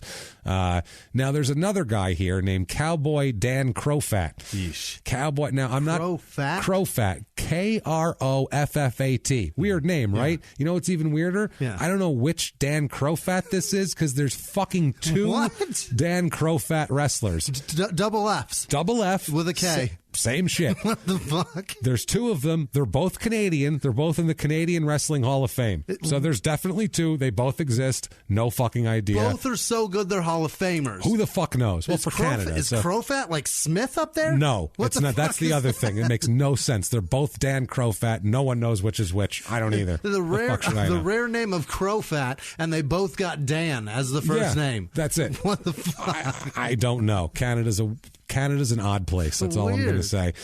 He said now he liked Bob, actually. He said, quote, but what he says at the end is so perfect. He says, quote, he and I worked on top there in Stampede. He said, quote, we changed the belt back and forth. I found him to be a great worker. I had a lot of good matches with the guy. He was a pleasure to work with, but who knows what goes on outside the ring. In other words, I'm not putting my stamp on him anywhere but inside those ropes. Exactly. That's all fine. Outside, what he does outside of there. Well, listen, as far as I know, behind those ropes, in the confines of that square, he's great. Legal. Outside of that, I don't know nothing. So, 72, he wrestles 26 matches on the books, 45 in 73. Also in 73, he's in a documentary called The Wrestling Queen, which I believe is about Vivian Vachon, who, if you remember from the 90s, Luna Vachon with the crazy hair, she looked like she she'd kick your ass. It's her mom? It's her family. Mad Dog Vachon, Butcher Vachon's her dad, who was a guy, and all of them. They had a big thing. They're all Canadian up there, and I think it was about that group. Also, Andre the Giant was in it, and Killer Kowalski was in it, a bunch of guys. They were making a lot of wrestling movies back then. 74, Vern Gagne made the Wrestler movie. They were like these self-produced wrestling movies. It was really strange. They should make them all now like this. Yeah, that would be better. Tell the real story. Yeah, it would Don't be bullshit much better. it. Yeah, this was like all worked, and it was all bullshit. Everybody's got to make a story that pushes the whatever story of this person because they want to make a bunch of money. Yeah, they make documentaries now, but they're always documentaries for wrestling are weird. They're, like Beyond the Mat was a big one in the 90s, 98 or whatever. But you can't put enough of this stuff in because it makes it look like shit. Well, they had Jake the Snake smoking crack and all sorts of shit in the documentary. That documentary was raw fucking dog. But that's awesome. But that was because wrestling was so hot at that point. That was both the Monday night shows were like nothing had the could ruin sickest ratings. So that actually was like theatrically produced and released. This now, any wrestling thing you do would immediately be an internet wrestling, only wrestling fans would see it. Like they haven't figured out a way. It's like comedy. If there's a comedy documentary, do you know anybody outside of comedians that see them? Nobody watches them. That's why they're so similar. No one cares. They're all amazed that you can do this shit. It's like a magic trick. But you don't want to hear about it? To be power bombed and get up is a magic trick, and to make a group of people laugh at will is a fucking magic trick, and everybody loves both of those things, but no one gives a shit how it's done. They're all just like, I don't know, I guess they do that, whatever. Get back to figuring that shit out. I got to go to my 9 to 5. That's exactly what it is, but then they'll watch everything else. So you watch every other horseshit thing that Hollywood forces down your throat, but you've never seen when stand-up stood out, which is maybe my favorite thing about being friends with James is that I got to see that documentary. It's a fucking great documentary. It's fucking incredible. It's amazing. And that's what I mean. There's a lot of wrestling documentaries that are like that, but wrestling, and nobody sees them except and it's guys for me. that you know. Yeah, like comedians, wrestling huge, documentaries, those comedians are huge. It's shit you would know. Why the fuck wouldn't you want to know the backside of that story? Now, away from the ring, outside the ring, as we would say, Bob admits he's a loner. He says, quote, I kind of isolated myself from everybody else. I didn't become good friends with anybody. They were acquaintances, people who were in the same business I was in. I used to travel back when we were still traveling by car. I used to travel a lot by myself, maybe take one guy with me. I didn't want to impose my lifestyle on anybody else, so I traveled by myself. I could do what I wanted when I wanted, and it's not going to inconvenience anybody else. That's his lifestyle. Yeah, but that would mean your lifestyle is not fucking conducive to normal society. Well, it's not anyway, as a lot of these guys weren't back then, but his is even considered aberrant among this group of carnival workers lunatics who are well outside societal bounds. He's considered even think further. About that. Here, picture this. Picture Saturn. It's a planet in the middle. That's Earth. That's where everybody else is. Then there's the first ring around. Wrestlers are there. And then there's the outer ring that's like light years away. That's where he is, just orbiting around there, where they're like, he's fucking way out there. And then that trail of rocks that's beyond that shit. That's where that's where he goes outside. Those are the cops keeping him in bounds. Those are where he goes when his lifestyle doesn't fit with everybody else. That's what I mean. Like this, wow. He also said, quote, I really didn't socialize that much. I don't know why. I think it made it easier for me. Otherwise, you'd socialize with a guy, then 3 weeks later, you're in a town somewhere and you've got to go in there and wrestle the guy. That takes the edge off things, I think. First of all, bullshit, because usually the best matches ever are between former tag team partners always, because they know each other the best. And the people that know each other the best and always work together the best. And they look usually. Best, Sometimes you're used to how they wrestle because you do it with them a lot. You'll get guys who hate each other have great matches, like Lawler and Dundee back in the day hated each other's guts, had great matches, stuff like that. But for the most part, guys need to work together. You're doing it together. This isn't. There's not a competition. It's a fucking dance. You know them. You know everything about them. So, or it could be he thinks it takes the edge off, and he doesn't want to socialize with people. Or it could be that nobody fucking liked him. Colonel De Beers in the '80s, who played one of the most racist fucking characters ever in AWA, he played a South African colonel who refused to wrestle people of color. He would say, for Pete's sake, his whole feud was with Jimmy Superfly Snuka after he left the WWF where he said he wouldn't wrestle. He said he wouldn't wrestle any non-whites, and then he said he wouldn't wrestle Snuka because he was a mongrel. That's what he would say. A mongrel, and he would call him names on TV. He said that on national. This was on ESPN. Yeah. I saw this on ESPN as a child. National Cable Sports Television. Yeah. That's what I watched it on. So that tells you a lot right there about how things have changed. They wouldn't do that today with Disney owning them. Fuck no. Back then it was like, I don't know, put it on. Actually, I have seen it on ESPN Classic. They would replay the old AWA shit, and every time they had Colonel De Beers on, every match he did, they'd have him wrestle a black guy, because then he would say, I'm not wrestling him. Right. He's inferior to me, and blah, blah, blah. Right on television. It was fucking nuts. I get that was the character. He's supposed to be a bad guy, but let's say that's cheap. Have some sensitivity. In wrestling, they call that, I think, cheap heat is what they call that. Like, hey, anybody could be like, hey, look, your wife's fat, and get them mad. But how do you get them mad, in a way that's a little more creative? When he's a single guy, call him a mongrel. That's it, a mongrel. So Colonel De Beers said, quote, the WWF didn't have an HR department. No, back then they definitely did not. This was AWA he was in, which is Vern Gagne with all that, Buck Zumhoff, where he was wrestling. Perfect. So they allowed him in there. It tells you a lot. Colonel De Beers said, quote, about Bob, I wasn't a fan of his. From being a locker room thief to, just among other things, just an asshole. Whenever I was around him, I always locked up my shit and made sure I didn't have anything that I couldn't afford to lose in the dressing room. He's in there rifling through pockets. He's a fucking thief, too, he says. Not only is he a bully and an asshole and he likes young girls, but he's also a fucking locker room thief, which is the worst thing you could be in wrestling, is steal. People need to leave their shit back. That's like in comedy, you can leave your shit in the green room and nobody fucks with your shit. Right. That's sacred. Tom Green rifling through my fucking backpack. We'll throw blows, Tom. That's what I mean. It's the truth though. That's sacred. The green room, you can leave your stuff back there and no one's gonna fuck with it unless they're real. Tom Cotter tried to fucking do something funny with my phone, which I actually found amusing. But he was trying to play a joke, so I was okay with that. He's not stealing your phone. He wasn't stealing it. Or going through it for like your credit card information. No, he was like, I can't figure out your password, man. He came to me with my phone. He's like, I can't figure out your password. I was trying to do this, and that, but it's not working. So anyway, that's what I was trying to do. And I was like, well, that's pretty funny. I guess it's the same thing that you told me. With a phone, like an iPhone, when it rings, you don't have to put the code in. You just swipe it. And Doug Stanhope was answering my phone. I'm out doing him favors, getting shit for him. And he's answering your phone. And then I've got a friend there that's trying to get in. He's like, I just called you for tickets, and Stanhope just told me just walk in. I was like, don't listen to Stanhope. He's drunk. Ever. Who knows what he's on? Don't listen to him. Trying to get you thrown off the balcony. Yeah, that's what's going to happen. So just for the story. So nobody likes Sweetan. This guy's a thief. Hacksaw Jim Duggan said, quote, just a mean guy and a bully. So everyone has the exact same shit to say. Mean fucking bully. Well, let's see how Bob describes himself, shall we? Because not everyone who is a bully considers themselves a bully. He says, in their own words, quote, I was kind of a headstrong individual.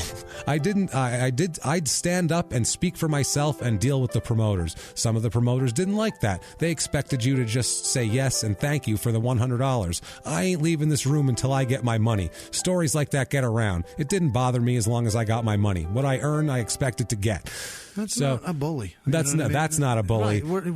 But that's the promoters are just like comedy clubs where you should be happy that you had to do all that for $25. How stupid are you? Like, what the fuck? There's a million people that would love to do that for $25. Didn't you get salmon too? Didn't I give you a sandwich? Never mind salmon. So they give us salmon here. They're nice in the Phoenix. Wait staff too, by the way. Yeah, if you're $25. And then pay for your parking. So in the end, hope you enjoyed paying a little for your free dinner and nothing else. So through this period, though, he keeps working in all different places. He's in Central States, all over the place. Central States, Tri-State, Gulf Coast. He wins the Central States North American Tag Team titles with Siegfried Stanky. That's the guy's name, Siegfried Stanky. Yeah. Wow, I've never heard of that one before. I've heard of it, but I don't know who that is. That's why they went by And Roy later, because somebody had already stolen that gem. That's right. That's a name I think I've only heard from like Jim Cornette or something here. They beat Bob Kelly, the comedian Robert Kelly before his days, and Rocket Monroe. They didn't beat Bob Robert Kelly, by the way, before his comedy, was a fucking handsome He was, man. actually. He was jacked. He had long hair. Yeah, now he's a fat fuck. He's a great dude, but he's a fat bastard. He'll be the first to tell you. He loses it, he gives it back, but yeah. Anyway, he also wins the NWA United States Tag Team titles with Siegfried Stanky again, beating a guy named Klondike Bill, who I know the Klondike Bills, and a guy named Luke Brown, who I'd never heard of. The NWA in the Gulf Coast, he wins the U.S. Tag Team titles again, Siegfried Stanky. NWA Tri-State area, he wins the Brass Knuckles title, which is I don't think they use brass. It was probably like they used to have tape knuckle matches and shit like that, where they'd hit, which is still crazy. They just beat each other silly. That was in '75. He wins the NWA Gulf Coast Heavyweight title, which is a regional title. But I mean, back then, you're the star of the territory. I just thought of something I would watch. Let's tape fucking brass knuckles to hands so that they don't move. You know what I mean? Yeah. And put that shit on TV. We'll get that the UFC. Very short I want to matches. see somebody's head explode. Well, you would. Those matches would last until someone hit someone. First blow wins. That's what it would just be. I would watch that. You might as well call it first shot wins.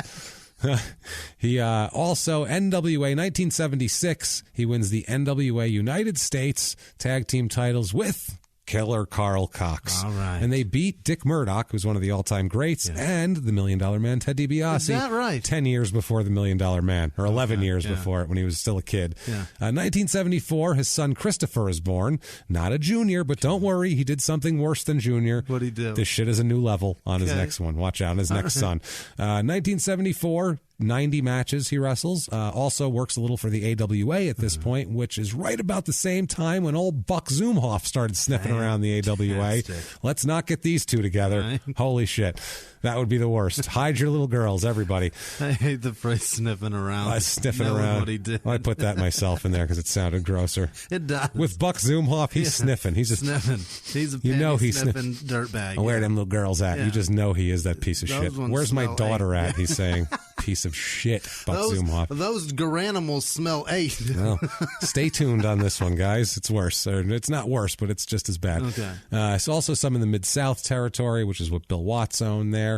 One guy who knew him in Louisiana, guy who actually he was one of the hillbillies in WWF. He was cousin Luke, who was one of Hillbilly Jim's associates. Shocker, overalls, no shirt, and I believe he was the shoeless hillbilly too. No shoes either.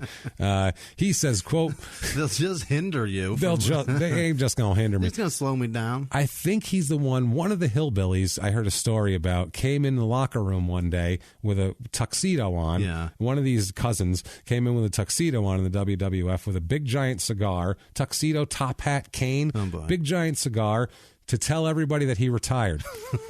He said, I've made enough. He said, I live up in the hollers. What I made will last me the rest of my goddamn life. Have a good one. And he said he went out and he had a huge white stretch limousine taking him away from Madison Square. He showed up just to quit, just to tell them, have a good one. I spent a surplus of my money on this suit that I rented it, and this cigar. I don't even smoke. This was the 80s. He probably made $300,000 and said, I'll live on that in West Virginia forever. He lived in West Virginia in the mountains. He's like, I'll live on this for the rest of my goddamn life there. See you later. That's me, man. That's the best, right? That's a little more than $300,000. Yeah, that's a little more than that. He said Bob was heel, baby face. He'd go back and forth. The people still loved him no matter what he did. If they hated him because he was a heel, they'd cause riots. Then he turned baby face and they liked him because he was part of that territory and belonged to those people, whether he was a good guy or bad guy.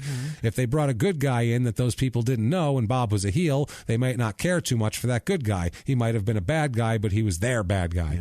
So you get that in these regional territories where it's a guy they just like, and the bad guy they eventually have to turn into a good guy because they keep cheering him because he's cool. They like him. He's fun. Right. So it's the thing. It's like eventually if a guy is good and he's kind of tough, people kind of like that after a while. And especially if they don't back down. He was hip-hop's biggest mogul, the man who redefined fame, fortune, and the music industry. The first male rapper to be honored on the Hollywood Walk of Fame, Sean Diddy Combs. Diddy built an empire and lived a life most people only dream about. Everybody know ain't no party like a Diddy party, so. Yeah, that's what's up. But just as quickly as his empire rose, it came crashing down. Today I'm announcing the unsealing of a 3-count indictment, charging Sean Combs with racketeering conspiracy, sex trafficking, interstate transportation for prostitution. I was up. I hit rock bottom, but I made no excuses. I'm disgusted. I'm so sorry. Until you're wearing an orange jumpsuit, it's not real. Now it's real. From his meteoric rise to his shocking fall from grace, from law and crime, this is the rise and fall of Diddy. Listen to the rise and fall of Diddy exclusively with Wondery Plus. Everyone out there should listen to Small Town Murder. Yeah. You really should, mainly because you never know who's next door. Oh. And that's the point of this show, really. You never know who is next door. You never know what's going to happen on Small Town Murder. That's what makes it so wonderful. The only thing you do know is that people are going to die, and we're probably going to make jokes about it. That's it. That's all we can promise you. We dig into these towns. We see what makes them tick, from local legends to scandals they may have had. And, of course, the biggest scandals of all, horrible murders that take place there. And we put our, what I feel is a completely appropriate comedic spin on the whole thing. And you know you need a laugh right now. So get in there, listen to Small Town Murder. Follow Small Town Murder on the Wondery app or wherever you get your podcasts. You can listen to Small Town Murder early and ad-free right now on Wondery Plus. And now back to the show. 1975, 45 matches. In Tri-State, he teams with Grizzly Smith, which is frightening, a frightening combination of men who like little girls. And they fight. Was Zumoff their fucking manager? That's what I'm saying. Did he stand and circle the Christ, ring? My God. They fight Stan Hansen and Bruiser Brody. Bruiser Brody was going by his real name, Frank Goodish, at the time, but those are like two legendary badass tough guy son of a bitches. He spends about 4 months in Tri-State, also works world class through that time, which is down in Texas. That is the Von Erich-owned territory where all the sons are dead except for one. Right. 5 sons, 4 dead, 3 of them suicide. Family. Yeah, the most tragedy shit ever. 1976, he's 36 matches, it says. Also in 76, his daughter Kathy is born. So he's got another little girl. Candace, Kathy, and Candace, Kathy, and what the hell was it? Christopher. Candace, Kathy, Christopher. Oh boy. Candace, Kathy, Christopher. And their last name is Carson. Right. So that's their CCCC, all C's here. So at least he didn't name them KKKKs. Yeah, at least he didn't name everybody with 3 fucking K names. It's probably for the best. Like the Kardashians. Exactly. Which is very nice. Hopefully their middle names aren't K, and then we're all better off. Still fucking black guys. And then they're still fucking black. So they're proving it to everybody. See, I'm really not racist, I promise. 1977, he has 66 matches, it says here. Wins the NWA United States Tag Team titles. Wins the NWA Central States Heavyweight title, which that was kind of a major territory back then in 77. I mean, it was still a shit territory, it was known as, but it was kind of a bigger one. And he was their heavyweight champion. He was also the Central States Television title holder, which he was the first ever to hold that. So when they come in with a new belt and they give it to a guy, they're trying to make that belt seem like it's something. So you have to give it to a big guy. Right. So that's what he was considered. He won it again. He won the television title again later in 77 by beating a man named Black Angus Campbell, who I assume was a black guy, and I shudder to think what the angle was about what the racist things that he said, him and his killer Carl Cox. Oh my God. Jesus Christ. Wins the Central States Heavyweight title again later on, and then wins the World Tag Team titles, Central States also, by defeating Jesse the Body Ventura and some other guy you've never heard of, which is funny. Yeah, fantastic. The future governor. Right. He's only there a couple of months, and he does all that. Conspiracy theory governor, governor, which is hilarious and awesome. He's fucking awesome, Jesse Ventura. I love him. He's great. So 1978, he wrestles in 87 matches, and his 4th son is born. Okay. Now, or his 4th child. This is his 2nd son. He names his son. You ready for this, Jimmy? We've had juniors. We've had juniors. Right. We've had Otis Jr., Nixon Jr. Right. We have never had. He names his son Carson. Wait, what? His son's name. First name.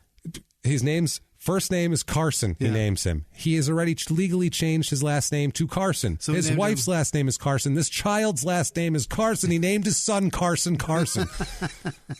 That's way worse than Junior. It's way worse than Junior. That's last name squared.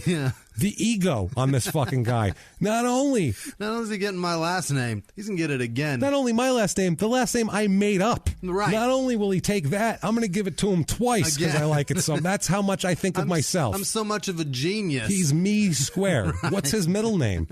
What the fuck is his middle name? Fuck? If it's not Carson. If his name is Carson, I am going to lose it. You can't name your son Carson. If he named him Carson man. Jr., I'll do backflips out of here and we can end the show now. Dude, I saw, that would be amazing. I saw a picture of Carson on his 18th birthday. He was wearing a Navy uniform. Oh, no. This young man was in the military where hundreds of guys on a ship said, it's fucking Carson. You know how much shit he took for that? Well, the best part is that it just says Carson on the tag. They just call him Carson. Yeah, he either way it works. Right. Either way. Who cares? Whatever. There goes Carson. And then they say last name, him. Carson. Yeah. Well, first name, Carson. No. Last name. Carson. How confusing with it? My fucking name is Carson. Yeah, I know it's stupid, okay? Fine. Last name first name last. Doesn't matter on what paperwork he's filling out. That's a fucking gift, that's really. Insane. That's saving you so much time. I don't even have to look at what box terrible. I'm having you need to fill in. Don't name your kid the same as your last name, please. Especially if you made up the last name. It's not even a fucking... I'd love to be Wisman. Holy shit. The only way I could explain him doing this would be is brutal. Fucking drugs. That's Petrogallo. Oh, Jesus Christ. It's better than what my real honest name almost was. What was it? Well, my parents considered naming me after their two grandfathers, which is kind of Italian tradition, which is Gaetano Biagio. So my name could have been and almost was Gaetano Biagio Petrogallo, which... No. That's too many L's. No, that comes with like an organ grinder and a fucking monkey and an Italian ice cart and shit. Like you can't do that. Spaghetti in your pockets. Spaghetti, rigatoni pouring out. I got a barber shop I got to deal with. I got so much shit going on right now. I got a numbers game I'm trying to keep track of. It's too much. Too Italian. We'd call you Guy for sure. I would fucking hope so. Yeah. So, and we would skip everything else. Let's just never mind. You'd just be like that comedian. What's his name? Gottfried? Yeah, one name. One name, just Guy. Yeah, Guy, that's it.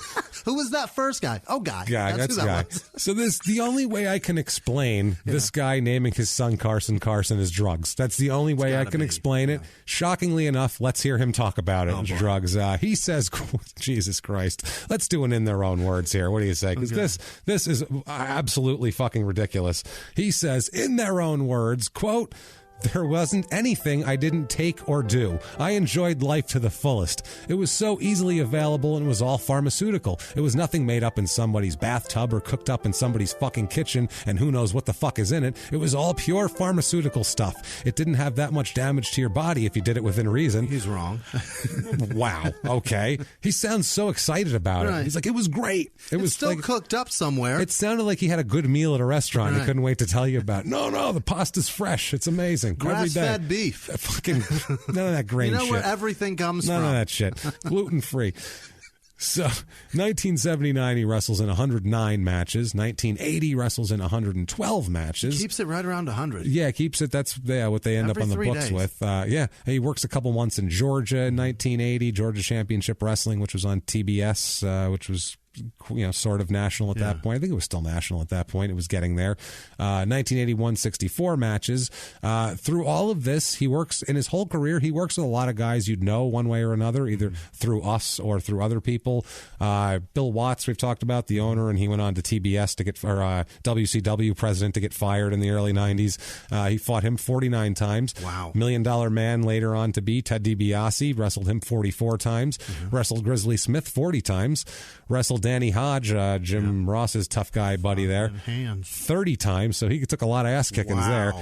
Wrestled Andre the Giant 25 times. Is that right? Absolutely, but that includes Battle Royals that he was in with Andre, which he was in. Andre used to come to territories, and they do a lot of those. Wrestled Junkyard Dog 22 times. Awesome. And wrestled The Rock's dad, Dwayne Johnson's dad, Rocky Johnson, 22 times. His dad was a wrestler? Fuck yeah, Rocky Johnson. I have no idea. His dad was Rocky Johnson, early 80s WWF guy. How come I didn't know that? He was tag team champs with Tony Atlas in the early 80s. Yeah, real jacked up black dude. Great dude, physique out the ass. Makes The Rock look like a pile of shit, his physique. Sense. Like you could see every ab on him and shit. He was ripped. You could see it in his face that he's The Rock's dad. It's fucking funny. That's awesome. Yeah, it's old WWF guy and many other places, obviously. So we probably had a little bit of dough there, huh?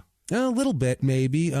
He's from a big wrestling family. Like all the Samoans are related to him. And that's how The Rock got Alpha, involved Sika, then. Yokozuna, although they're a huge family, all those guys, all the Samoans. And The Rock's, that's Rock's mother's side of the family. Okay. So he's got a lot of pedigree in the wrestling on both sides of his family. That's interesting. It's really interesting. That's why he looks so fucking great. Oh, yeah. That guy. He's from pure athlete not stock. fair. He's half Samoan and half the most athletic cut-up black guy you've ever seen. Like, if you mix that, if we took Samoans and mixed them with the most fucking athletic black people in the world, not to be like fucking, like Nazi-istish here, Nazi-istic, like we're trying to fucking... But creating the fucking... you would make super people. Right. Like, if that's what Hitler did, he would have fucking won. If he made that super race, that's what I mean. Beige babies. He would have won because I'm telling you, that's what you want to do. Men out there, men want their sons to be this, that. You want your kid to be a UFC fighter? Let's say you're a douchebag. Right. Well, if you're a black guy, go find yourself a Samoan woman. You will make the toughest, most badass fucking kid in the world, and he'll be champion. Moving on. Speaking of champions, he was NWA Central States champion in 79. He was tag team champ in 79. Was the United States champion of the NWA in 79. Won it again in 1980. Central States tag team champs in 1980. Tri-State heavyweight champion in 1981, NWA Central States tag team champion in 1981 with a guy named Terry Gibbs, who was a WWF jobber in the 80s, I remember. Okay. And they beat the Freebirds for that, actually, the fabulous Freebirds, who were a very known team. NWA Central States heavyweight champion in 81, and then also the wins it again and later on in 81. He had 12 matches in 82. A lot of moving around for him. They talk about that with his family. They were in Calgary. They moved to L.A. Bob went over to Japan. He wrestles in Puerto Rico. Then they end up in Baton Rouge, and then the family moves to Kansas City. And you're just bouncing with your kids back then and your family. It was a tough life. 1982, they finally settle in Texas. They had built, this is hilarious, Rebecca and Bob, quote, had a mobile home built in 1973. You mean you bought it and wheeled it into place? You had it bolted down? Is that what you mean? You had some ground leveled and some fucking cinder blocks you had the shit pipe hooked up to the facilities? Is that what you had going on? Tires taken off? Yeah, is that what you mean? I think that's built. What are you doing? So we had a mobile home leveled. That's what we did. Yeah. We got Bob Vila to come over with his level and machine. He did it. And he set it on the fender. It's good. And said it's built. All right. They all settled here in Texas in 82 in Pflugerville, P-F-L-U, Pflugerville. Sounds terrible. Sounds awful. Texas in 1982. Now, Rebecca Carson, his wife, and we'll hear from her a lot from here on out. Yeah. He said enough. Let's get to her. We've heard you, pal. She said, quote, when I moved here, my children said, are we really not going to move again? Because she said, we're settling here. This is kind of middle ground. We took the tires off. We're staying. The shit pipe is connected to the ground. They took the turn signals off and everything. We're here for good. That's it. We moved the bucket out. It's all connected. So she said again. She said that many of the wrestlers there lived nearby there, and they were close with a lot of other wrestling families, like Ted DiBiase and his wife, and Grizzly Smith and his wife. We're close to them. Close to them. I guarantee you, the wife didn't know about Grizzly Smith's proclivities because she wouldn't have him in her fucking house. Fucking Kathy and Candace. And Ted DiBiase is a known humongous cokehead. Yeah. Not now, but back then he was a huge... Now he's a Jesus head. Oh, huge Jesus head. But in the 80s, at least, he was a giant coke and booze fiend and all that. So these guys might have got along drug-wise back then. I don't know what the hell else he was doing, but it's at this point he goes to Southwest Championship Wrestling. Southwest Championship Wrestling is the original... the WWE was on USA Network forever. Still, is it on USA still, I think? It started out on USA Network. Is it on TNT? It's something... Or Spike? Yeah, it moved to Spike, but I think it's on both because they have another one. So I think one of the nights it's on Spike, one of the nights it's on USA or whatever. But it was on USA for years and years and years, starting in like 1982. Wow. 1983, I mean, late 83, I believe, is when they started on USA. They had wings and wrestling. That's pre-wings. They had fucking wrestling and nothing else, like rerun programs, syndicated shit. That's all they had. They had no... And monster trucks. This is USA. Right. And so but before WWF took it and made it a national platform where Southwest Southwest Championship Wrestling from fucking Western Texas was actually the first one on that big national cable channel. They were the first ones on there. They had the chance. They could have done what Vince McMahon did. They had the same platform that Vince did, but obviously not the same business acumen. Southwest Championship became a territory because people in Texas fought over wrestlers. In Dallas, the World Class, they controlled all the wrestlers. They had a booking office, and there's 2 other cities. There's also Houston and there's Southwest Championship Wrestling, and they would book wrestlers out to those places. So they'd wrestle one day here, then they'd go to Houston, they'd go to San Antonio. This gets the wrestlers work every day. Same as comedy. And it gets these people fresh people all the time. So that's how it works. You could make a boatload of cash in comedy. Just being Texas, a book, just Texas, from San Antonio, just all going the way to around Austin, all the way around the loop. Yep. And that's what they would do here. They just go around this Texas loop over to Louisiana. They'd be in this territory. Bill Hicks and Kinnison and Ron Schock did the whole thing. Yep. Well, they apparently we had a big falling out over booking wrestlers, so they had to find their own wrestlers, and there was this whole thing here. And the Blanchards, Tully Blanchard, do you remember him from the 80s? He's one of the 4 horsemen. There's Ric always Flair, Tully, Arn Anderson, Tully Blanchard. He's the small guy, great wrestler, looked like an asshole car salesman, looked like a dirtbag car salesman, I like it. like a dick. But his father owned it, and Tully was there a lot. He actually has a big feud with Tully. They ended up taking over a grocery store and turning that into a 400-seat arena, which is crazy. That's crazy. Yeah, they turned a grocery store into an arena. Brilliant, which is brilliant. That's wrestling in aisle 4 now. I want to say they did that in Ohio Valley Wrestling too in the '80s and the early 2000s. That was Jim Cornette's idea because it's an old school idea. Yeah, it works great because it's the fucking big open space. You can put 400 people in there. What the hell? You get the fucking frozen section out and line it with chairs. Boom, done. Brilliant. It's a huge open place. So yeah, they ended up doing that. They did their TV tapings there. They were on USA Network. They really had a chance to become something big, and they fizzled out, went out of business. And basically, USA kicked them off for being too bloody. And Texas wrestling was bloody. Texas wrestling, like World Class, all this, that shit looked different than other wrestling. Like those guys, they wanted to look real. And they let it be real. When they punch each other, they're laying them in there. Like, not as hard as you can, but you're connecting on every shot. It's scripted you want to hear it. Punch. Absolutely. You want to hear that shit. And that's the way it was because the fans thought it was bullshit otherwise. They'd say it was bullshit. So you had to be... I saw blood. That's a tough son of a bitch right there. You'd have to be like that. So that's kind of the way it was. But when you get too bloody on national television, it's a little different on a station that also ran a lot of cartoons like USA did. A little different here. But he does well in Southwest. He wins the Southwest Tag Team titles with Dick Slater, who was a big deal later on. He beat Tully Blanchard and Gino Hernandez, who we've talked about, who died of a huge cocaine overdose. Awesome. Tully Blanchard, also giant cokehead, now sense. Giant Jesus freak, obviously. It's so weird. Yep, he wins. They either die or find God. Or find one or the other. They're like, I made it. Hallelujah. I shouldn't be here. That's the only way you can get people to take you at your word again. But I found God now. All right, then, I guess. I didn't trust you for years and all that cocaine and all, but I guess if God's involved. 83, he wins the Southwest Heavyweight title, defeating Tully Blanchard, the boss's kid. He beats not adorable at the time, but Adrian Adonis back then in 83, who got really fat later on, but fuck was he a good wrestler, man. He was so fucking good. Adonis is a great name. It is, Adrian Adonis, and he was always kind of heavy set, this blonde guy, kind of heavy set. He dyed his hair blonde later. He was a brunette in the early 80s, but fuck was he good, and he was just a good prick and known as a real asshole outside of the ring too. A lot of people hated him. Monstrous cokehead.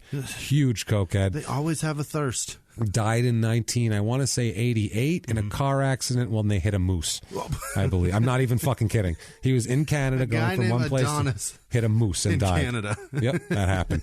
That fucking happened right there. And died. Was he impaled by the horn? I fucking hope so. That would be amazing. Because that would make it the only thing make it better. Took the rack up his ass. Right up the ass.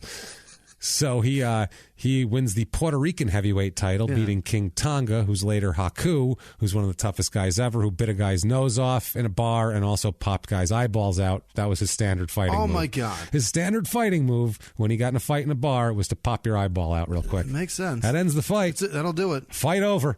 Done deal. Done deal. I don't want to fight anymore. He said... this was his biggest exposure for Bob, was being on Southwest. It was national television. Yeah. That's what I mean. Not a lot of people have heard of this guy because he was never in the WWF when it was huge. This is his only national television spot here. They portrayed him as a good guy. This is when he's a good guy too, for one of the first long extended periods of time. Okay. They portrayed him as they said that he was from Round Rock, Texas, even though he's from Louisiana or from Canada. And he fought Tully Blanchard. They made Tully Blanchard like a rich kid, basically, and they were like, he's a blue collar guy from Round Rock, Texas. He's going to whoop that rich boy's ass. It was one of those things. Take your suit off, boy. Take your suit off, boy.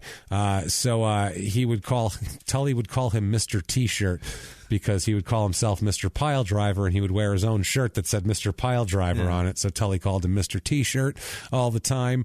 But he beat him for the belt. Bob beat Tully for the championship, that sort of thing. He wrestles 16 matches in 83, and he wins their heavyweight championship, and he's on national television. Grace. You bet. This is Grace. It's a late Grace, but it's Grace. 4 kids, nonetheless. Doing great.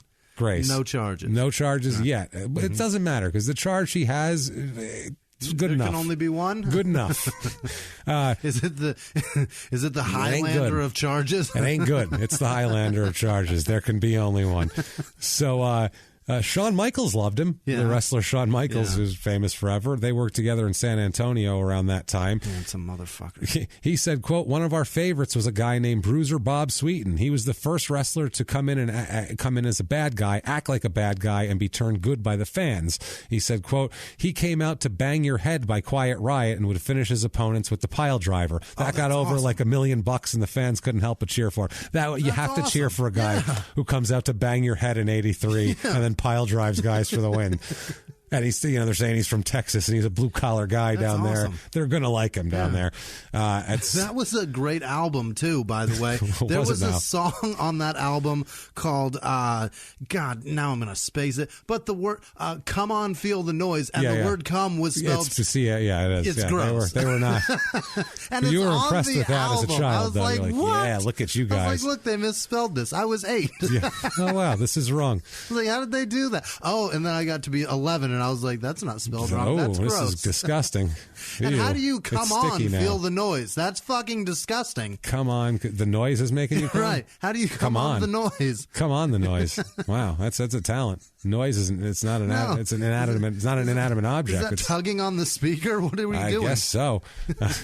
So Bob here, while he's feeling the noise, he said to at this point, I don't know if this is true or not, but he said to have trained Hardcore Holly, who was a WWF wrestler in the late 90s. Bob Holly, who was a big famous wrestler here, said that he trained him, but I'm not sure if that's true. We'll take the brag. What the hell? Yeah. In 84, it says he only had 6 matches, which is weird. Yeah. In 85, he goes back to Mid-South Wrestling, which was becoming a huge deal under Bill Watts.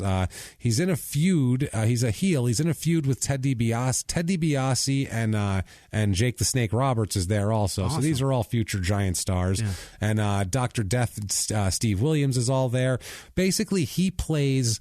he's supposed to be a good guy, and he turns on the good guys, plays an impartial ref that ends up screwing the good guys and switching titles and all that, and it becomes a big deal. That's cool. That was kind of his big last hurrah in wrestling. He was known. It was fun. Yeah. It was a good little Makes deal. Shit exciting. And he's working with DiBiase and Roberts. These are all like top guys. Yeah. Steve Williams. It says he only wrestled in 11 matches in 85, and then out of nowhere on October 15th, 1985, he disappears. Yeah. He quits. Not from wrestling, from life. From everything. He fucking disappears. Okay. He disappears from his wife, his kids, from wrestling, gone. Gone. Yeah, From the lamb. He's completely fucking gone. Yeah. His wife waits 2 weeks to hear from him and never hears from him. And says, this is odd. Yeah. Where the fuck is Bob? So she calls Bill Watts, who was his boss back then at Mid-South, and called him and said, where the fuck is Bob? He said, well, I don't know. He just didn't show up for work. We thought he went home. Yeah. We thought he fucking quit and went home. We don't know. So then she called Grizzly Smith, who she's known forever from being kind of close to them. And Grizz got out of an 8-year-old to Grizz said, hold on a second here. Let me turn the cartoons off. I'll turn them back on in a second, sweetheart. She said, quote, I said, Grizz, you need to help me find out what happened to Bob. He was working for Bill. It's your responsibility, because Grizz was kind of overseeing Bill Watts' business. You just tell me what you know. He said, well, he was dating this arena rat that was the drug dealer. Oh, boy. So he found him a girl around the ring there, a ring rat, who happened to be the area drug dealer, happened to be the ring drug dealer, that arena's drug dealer also. And that's how the wife wife ran away finds out. From a child molester telling her that her husband ran off with a drug dealer. That's a nice way to find out your husband has left you. Oh, you didn't know? Oh, you didn't know? Oh, let me fill you in. I got you, girl. Wow, that's amazing. Now, she called Watts back then, and she said that to figure out what the fuck was going on, whether he had did he get all his money? Right. And Watts said that he left his paycheck there. Yeah. That must be some good pussy, by the way, if you're leaving paychecks behind, or coke or something. Or both. Wow. So she went, and Bill Watts said, well, I'll send you the check, and I'll write it to you, and you can cash that son of a bitch, so at least you can take care of your kids. Fuck him. Fuck this guy. Yeah, because Watts wasn't going to take that shit. So he sent her the money, so at least she had money to pay her bills at the time. She says, quote, we went all through Thanksgiving, Christmas, my birthday, no word. 2-3 months. No word. I was halfway torn that somebody had done him in because he had left and had never missed a day's work in his life, no matter how beat up he was, and he's never left a dollar behind. So what was I to think? So she was thinking he was just dead in a gutter somewhere. Like, fucking there's no other Louisiana way. swamp. Yeah, being eaten by the alligators. Right. So in January '86. Rebecca Carson hires a private investigator to find Bob. Okay? This is fucking crazy. This private investigator tracks him down in like the middle of nowhere near the Texas-Arkansas border in some like real sketchy little know-nothing town. Like, just found this guy. How did he find him there? That's amazing. He's a good PI, apparently. He finds this guy, especially he's got 3 different fucking names. He's got, who knows what his aliases are. He's hanging out with a drug dealer. He could be anywhere. So now she at least knows where he is, so she files for divorce. He did show up at the courthouse for the divorce with the woman he ran away with. What the fuck? He showed up for court for the divorce proceedings, shows up with Stacy, who's his girlfriend, who he's the arena rat drug dealer, allegedly. Balls on this guy. Unbelievable. He walked by 2 of his children, Candace and Chris, without even recognizing them. He didn't even say anything. She said, quote, he came in the courtroom and he left the courtroom in a huff because he got nothing. They left the courtroom and disappeared. That was April 29th, 1986. Gone again. Last time she saw him. Fucking no, there's more. All right. But for now, gone again. Wow. He disappears, comes back just for court, fucking gone. Leaves, doesn't say shit to his kids, nothing, takes off, which is crazy time. Great dad. Top-notch dad. 1987, he wrestles a drop in Pensacola, Florida. They had their own little promotion there in Pensacola. He wrestles a little bit there, some panhandle shit all around, and then he ends up calling it quits in 87 with people looking for him and everything else. He's got kids somewhere. Looking for him. Yeah. He said, quote, the body didn't want to work anymore, too crippled up. I've got arthritis in every joint in my body. I abused my body for a long time, but it was all worth it. I enjoyed every minute of it. I never really had any regrets because I knew that I could not survive in a constrictive environment where you do this, you do that, and you don't do shit until they tell you, no, don't do this, and you don't do that. No, I got into this business because I was an independent contractor, and that's the way I was. I do my life the way I want to do my life. Because, kids, wife, fuck him. Yeah, that's what I mean. He does not want to even be he needs to be able to leave every 2 months and go somewhere else, which the only people as crazy as this are comedians, like we've said. His career total here, he wrestles, this is on this database, 1,307 matches, which will hurt your joints a little bit. 471 wins, 683 losses, and 153 draws. Not bad. Not bad. He's a bad guy, so he's going to lose a lot, obviously. They're going to make him lose. 5-time North American Tag Team Champions, NWA, Stampede International Tag Team Champion 3 times. He's the heavyweight champion of NWA Gulf Coast and NWA Central States 5 times, heavyweight champion, all sorts of championships. We listed them. You can go back and listen if you really give a fuck that much, but I don't think you do. Now, after he leaves wrestling, he was a maintenance supervisor for air conditioning work, he said, especially in big apartment buildings. That's what he was, and he loved it. Yeah. For how you can go from arthritis in every bone joint in your body, and you love air conditioning. It's so tedious and small, and especially if you're a guy who's been traveling, you like to do drugs and travel and try to fuck young girls, and now you're going to be working on air conditioning. Are there apartment rats? I hope Do not. those exist? Jesus, I hope. Well, yeah, but not in this way. He said, quote, "It was interesting because I learned something new every day. I worked on my own time when I wanted to and how I wanted to. I was my own boss. That worked out fine." Okay. I guess if you're doing it that way. Meanwhile, while he's doing that, Rebecca is working her ass off to support fucking 4 kids. Yeah. As I don't blame her. She has to. She's working 12 hours a day to support her kids. He has completely disappeared again. She doesn't know where he is, and she will not find him until 1990. Wow. She won't find him until 1990. 4 years. Well, there's a good reason he disappeared this time. I think he might know that he should be gone. Okay. Because Rebecca says that about a year after the divorce in 1987, Candace reveals that when she was 15 in 1986 or late 1985, probably right before he left, oh Jesus, he sexually assaulted his daughter multiple times, and then in a bad way. So, like a good mother, she immediately filed charges with the attorney general, and a warrant is issued for his arrest. But he's fucking gone. Right. That's why he's in the wind. That's why he ran. That's why he ran. He takes off. And she didn't know about it till after the divorce, so she couldn't nail him for it when he came back for the divorce. Right. Eventually, finally... And that's why Candace didn't show up to the hearing. That's why... Candace was there. Oh, I thought it was Chris and Karen. He walked right by her and didn't say shit. Jesus. Didn't make a fucking anything at her, which is crazy. Because she was, at the time, she was 16 when they got divorced, and she was 15 when this happened. Garbage. This utter and complete pile of shit. His own fucking daughter, this is exactly Buck Zumhoff, who started this when his daughter was 15 too. Right. These fucking scumbags.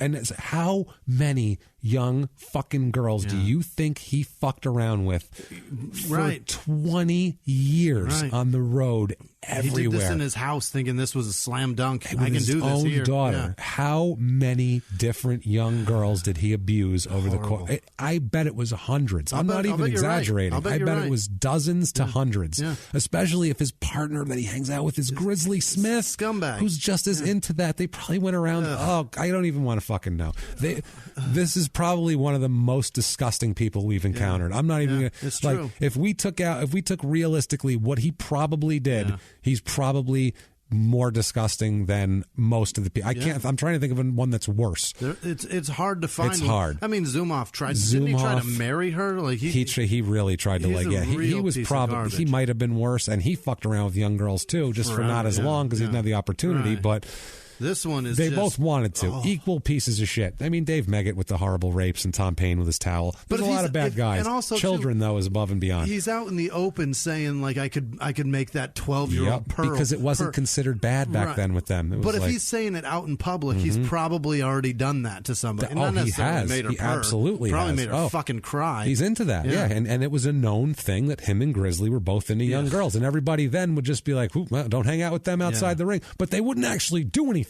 or say anything. Right. They would just be like, stay away from them outside the ring. That's how it used to be. None of my business. Right. It ain't had nothing to do with me. Because if I say something, maybe I don't work next week. It's not let's keep all the children safe. It's like, well, your children are your problem. Fucking disgusting. I'm staying away from him. What a piece of shit. Finally, he is finally apprehended in Pensacola, Florida, and brought back to Texas in January 1990. It took that long.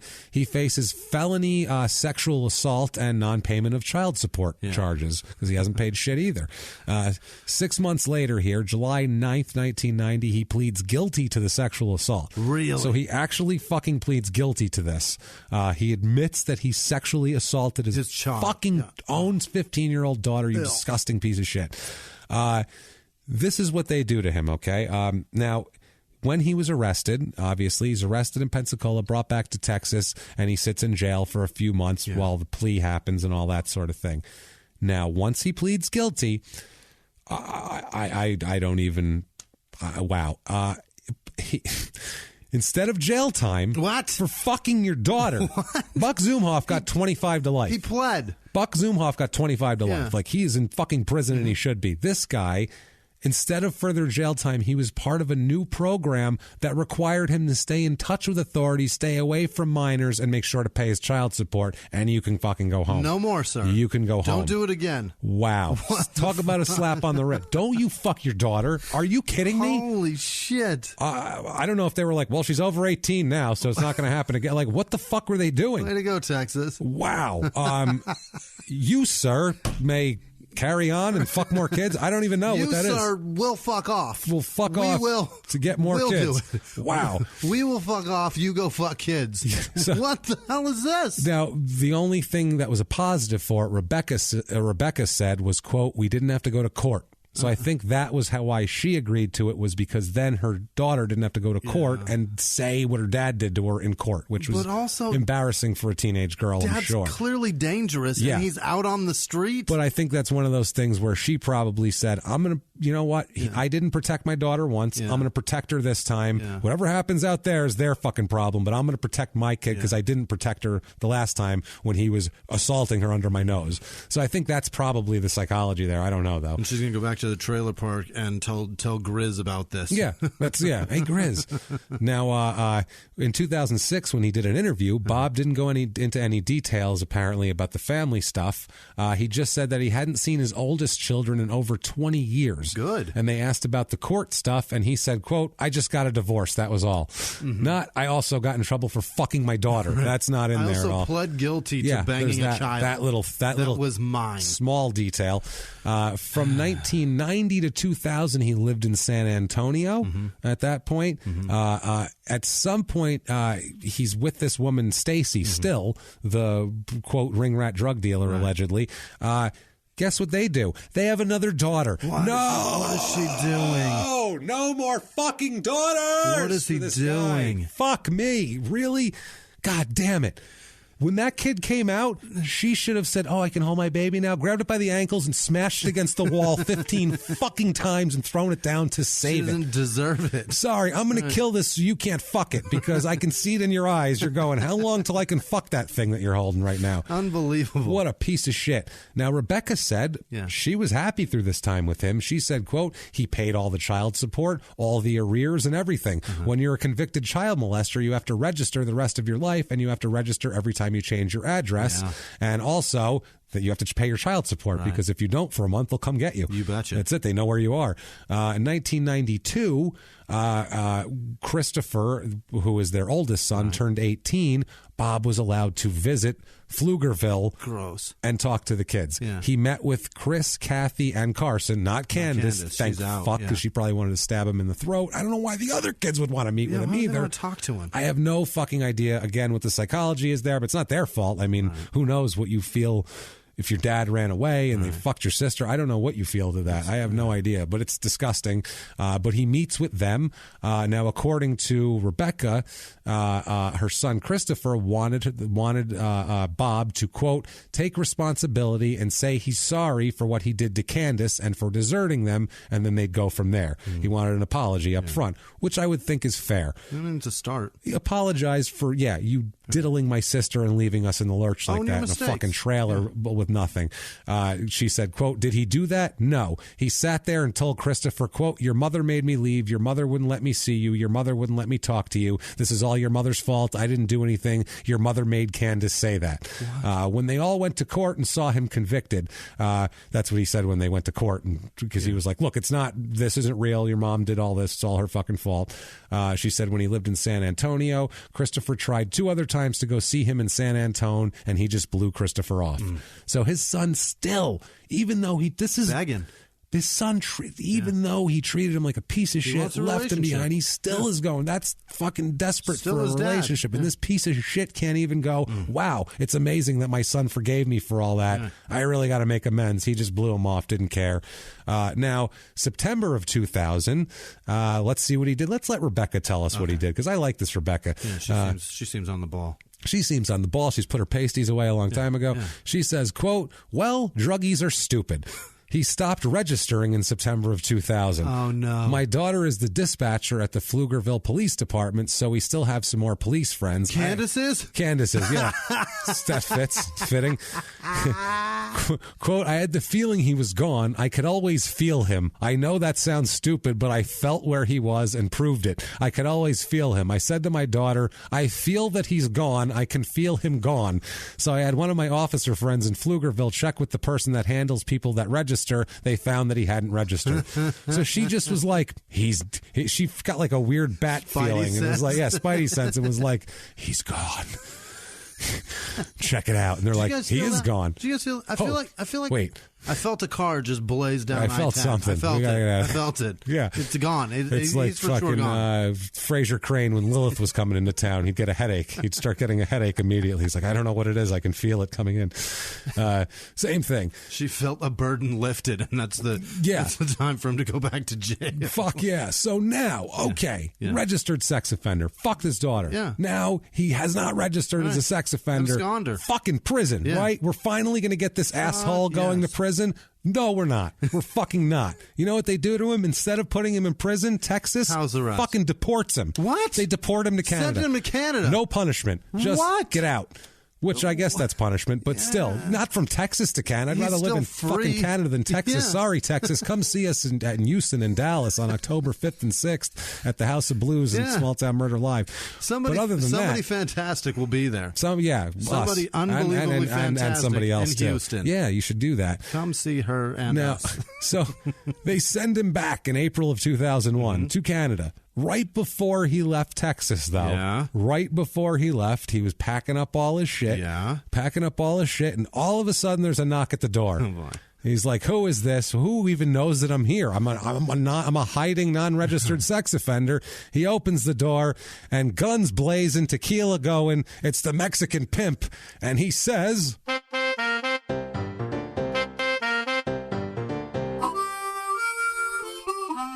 How is it you've come to arrive here? Why? Why you come here? I come up from Mexico to Texas. It's right there. To see you. And I will not go to Canada. Too cold for the pimp. I will not come. But I wonder why. You have daughter. Right. Nice.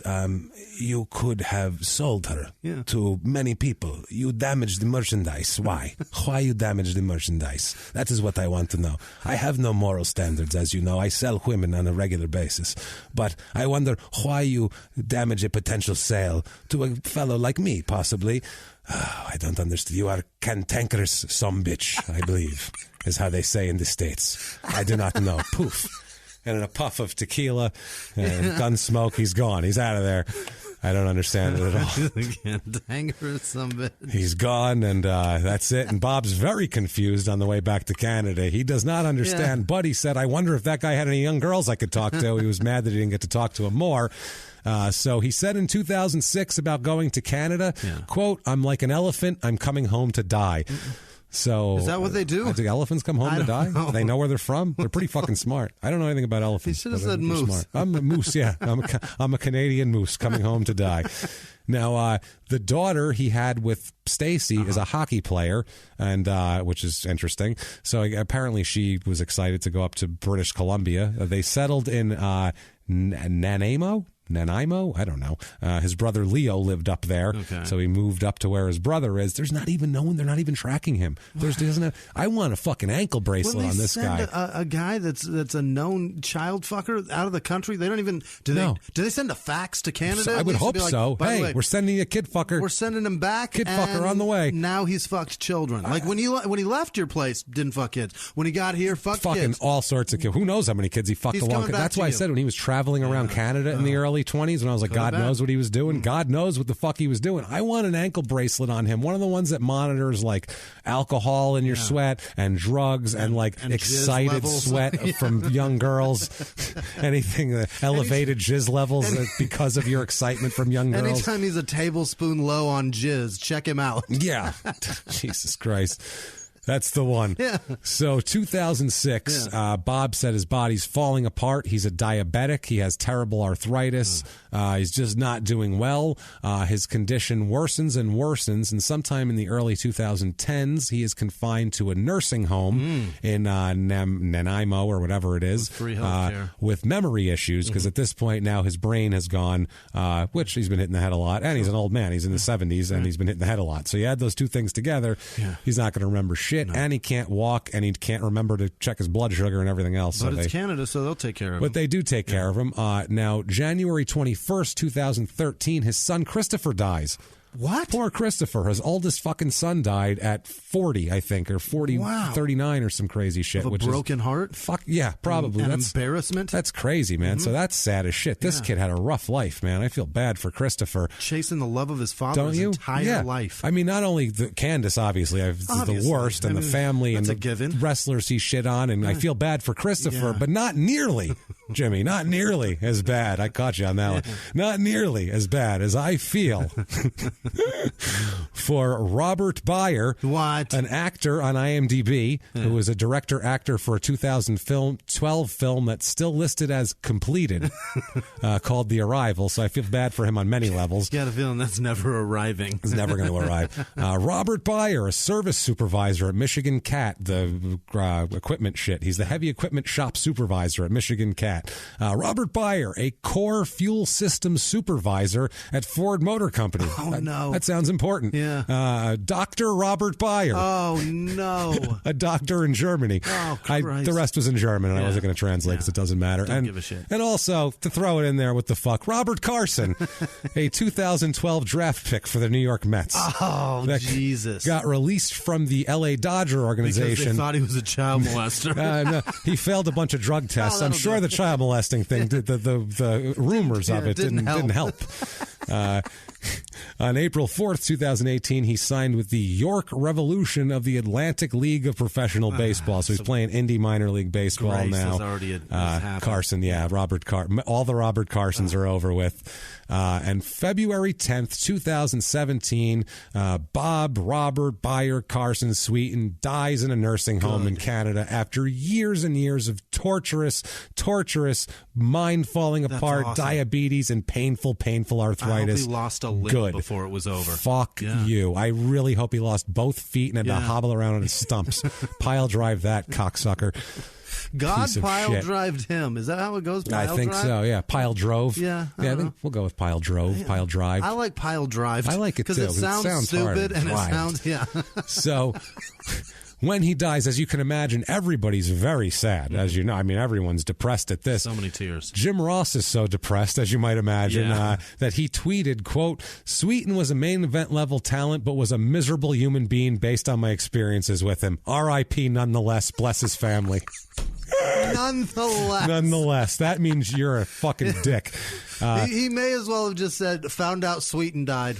Who cares? Who cares? Exactly. Some fucking just found out Sweetan died. End of tweet. That's it. Done. Nobody gives a shit. Or wrapped it up with a Trump tweet. So sad. Sad with a rolling eyes emoji. Didn't mean that at all. Unbelievable. They asked Bruce Pritchard, who has a good podcast also called Something to Wrestle, which damn fucking funny and good. Yeah. Bruce Pritchard was asked on Twitter who his least favorite person to work with was, and he said Bob Sweetan because he was just fucking miserable. Which is great. Let's give Rebecca Carson the last word on this because you know what? He tortured this poor woman, fucked her kids, fucked her over, made her work from a trailer fucking 12 hours to support her goddamn kids while he ran around fucking coke whores and everything else. Fucked her family in so many different ways. So many ways. Let's give her the last word and because she has some strong words to say about him. She says, quote, "He's a waste of skin as far as I'm concerned. He fried his brain, deserted his children, abused them emotionally, emotionally, physically, sexually, mentally, whatever. But that's what drugs do. He fried his brain. He's a fried egg. So that's Bob Sweetan. Can't get enough of Bob Sweetan. Waste of a host of Waste diabetes. It was a waste of extra glucose or less glucose, whatever. Can't get enough of Bob. Waste of insulin. Yeah. We don't give him any. He's a waste. On eBay, you can get the September 1972 wrestling magazine. It has Terry Funk, Harley Race, which are two of the biggest legends in the history of the world, and Bob on the cover. Wow. It's $16.94 Canadian, which is like $6 here, I think. No, it's not. But he devalued it. He devalued it, yeah. Also, a 1983 wrestling review magazine with Junkyard Dog, Baron Von Raschke, and also Bob and Jimmy Snooker, right? On the same fucking cover. $11.72 Canadian. Get yourself a crime-rich cover there.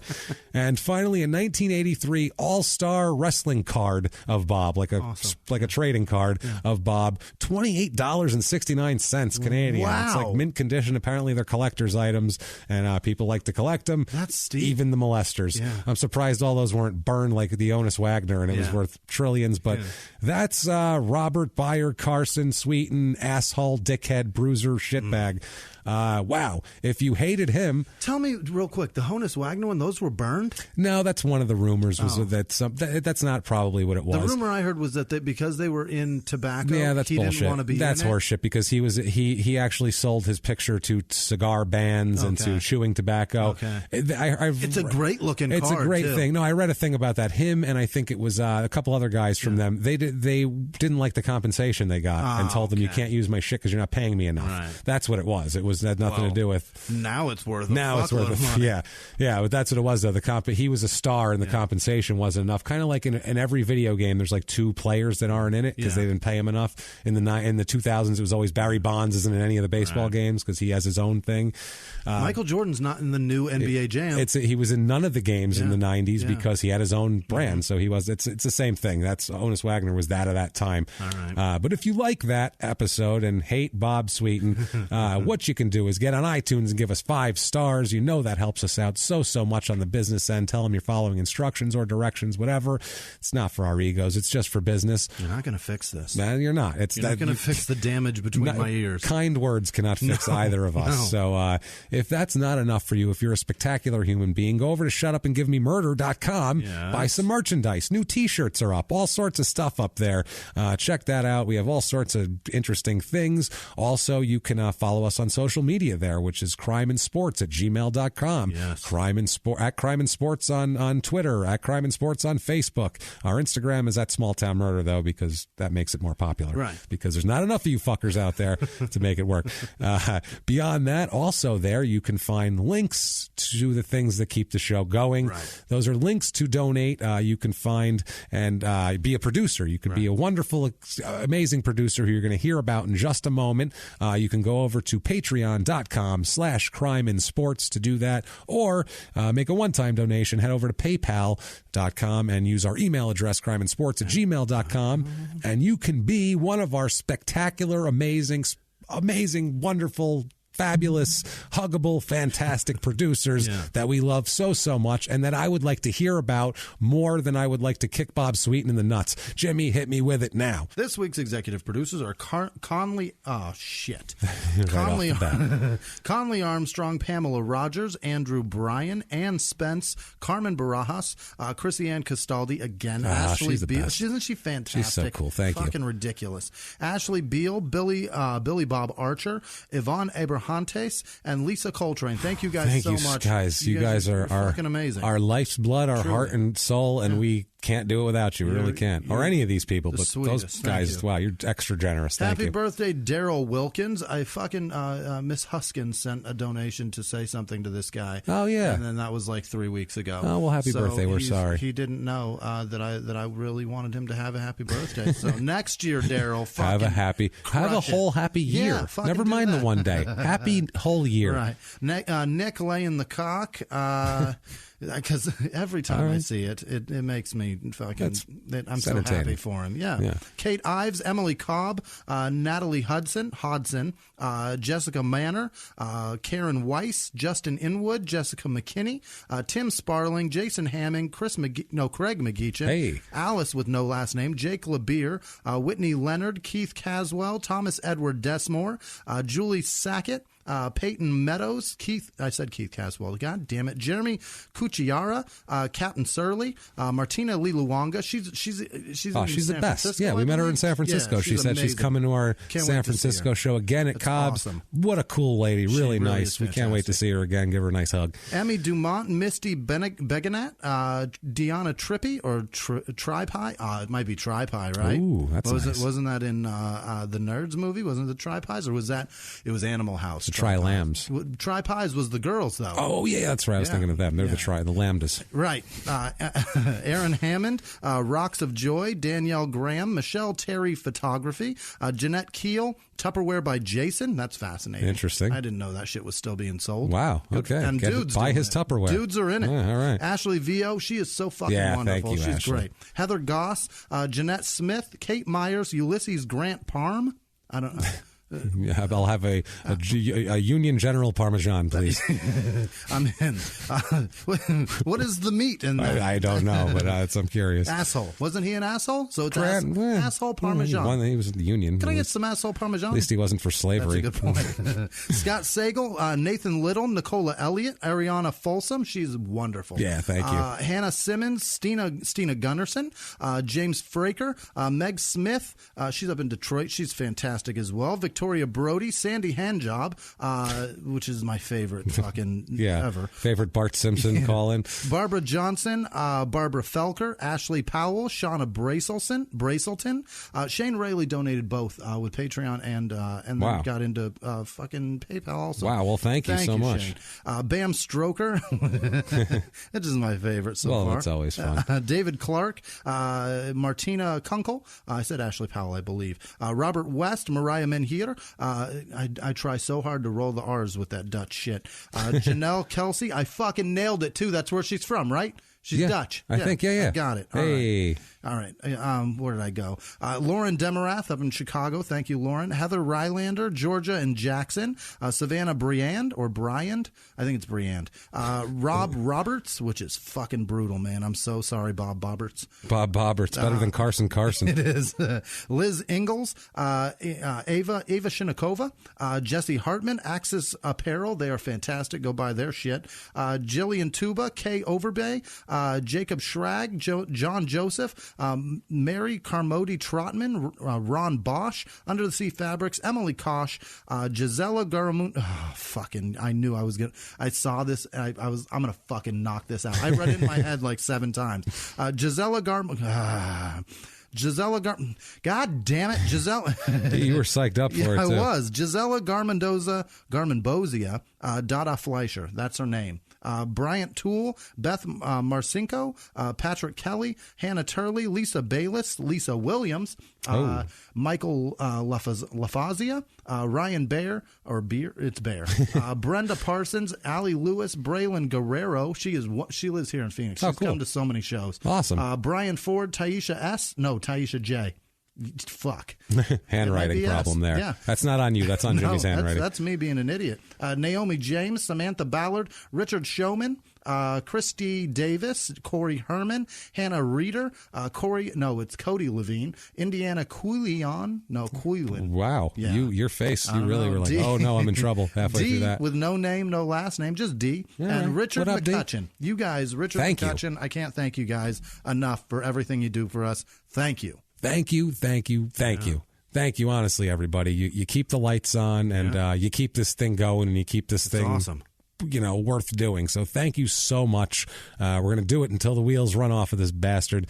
We were discussing it. We might, to elongate this, because right now we only pick guys who have like a 2-hour story, 2-hour plus story. It's hard to tell a story about a guy and then be like, then he got arrested for drinking and driving. Yeah. So that's so much crime. There's some guys that only did one thing that was crazy, but there's not a lot of story around it either. So those guys maybe would take an hour 20. We're going to maybe throw in the future some mini episodes from week to week that are minis, like an hour 20, an hour 30.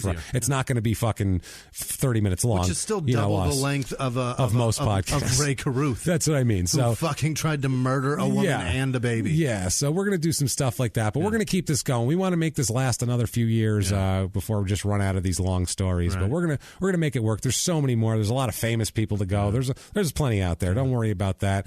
But all that shit, Jimmy, what if they wanted to tell you about all that shit? How would they get a hold of you? You can find me at Wisman Sucks, WHISMAN Sucks on Twitter, Instagram, and Snapchat. And you guys telling me how you found this stuff and what goes on in your daily life means a lot to me, and I appreciate it. So don't stop.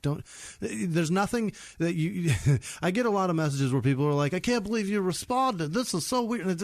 Are you shitting me? Yeah. Are you kidding me? Really? If you send me something, thank you for talking to us. Right. If you give a damn about me and want to talk to me, I fucking appreciate anything you're about to say. So do that, and I appreciate it. What about you? Where can they tell you all the stuff they tell me? You can tell me things at Jimmy P is funny, or you can just copy and paste my last name from the show description. I am just as thankful. I might not respond quite as much because I have more shit going on a computer. Yeah, and James is up a child molester's ass. Yeah, I'm doing this shit. James is finding a child molester better than Texas fucking lawmen. Better than they imprison them. I'll tell you that fucking much right now.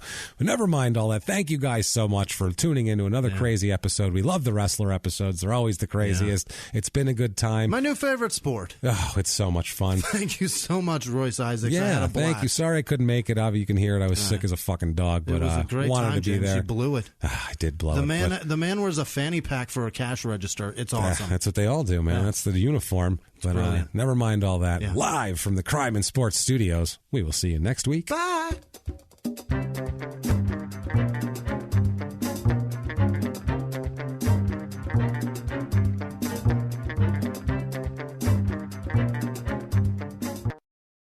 If you like crime and sports, you can listen early and ad-free now by joining Wondery Plus in the Wondery app or on Apple Podcasts. Prime members can listen early and ad-free on Amazon Music. Before you go, tell us about yourself by filling out a short survey at Wondery.com/survey.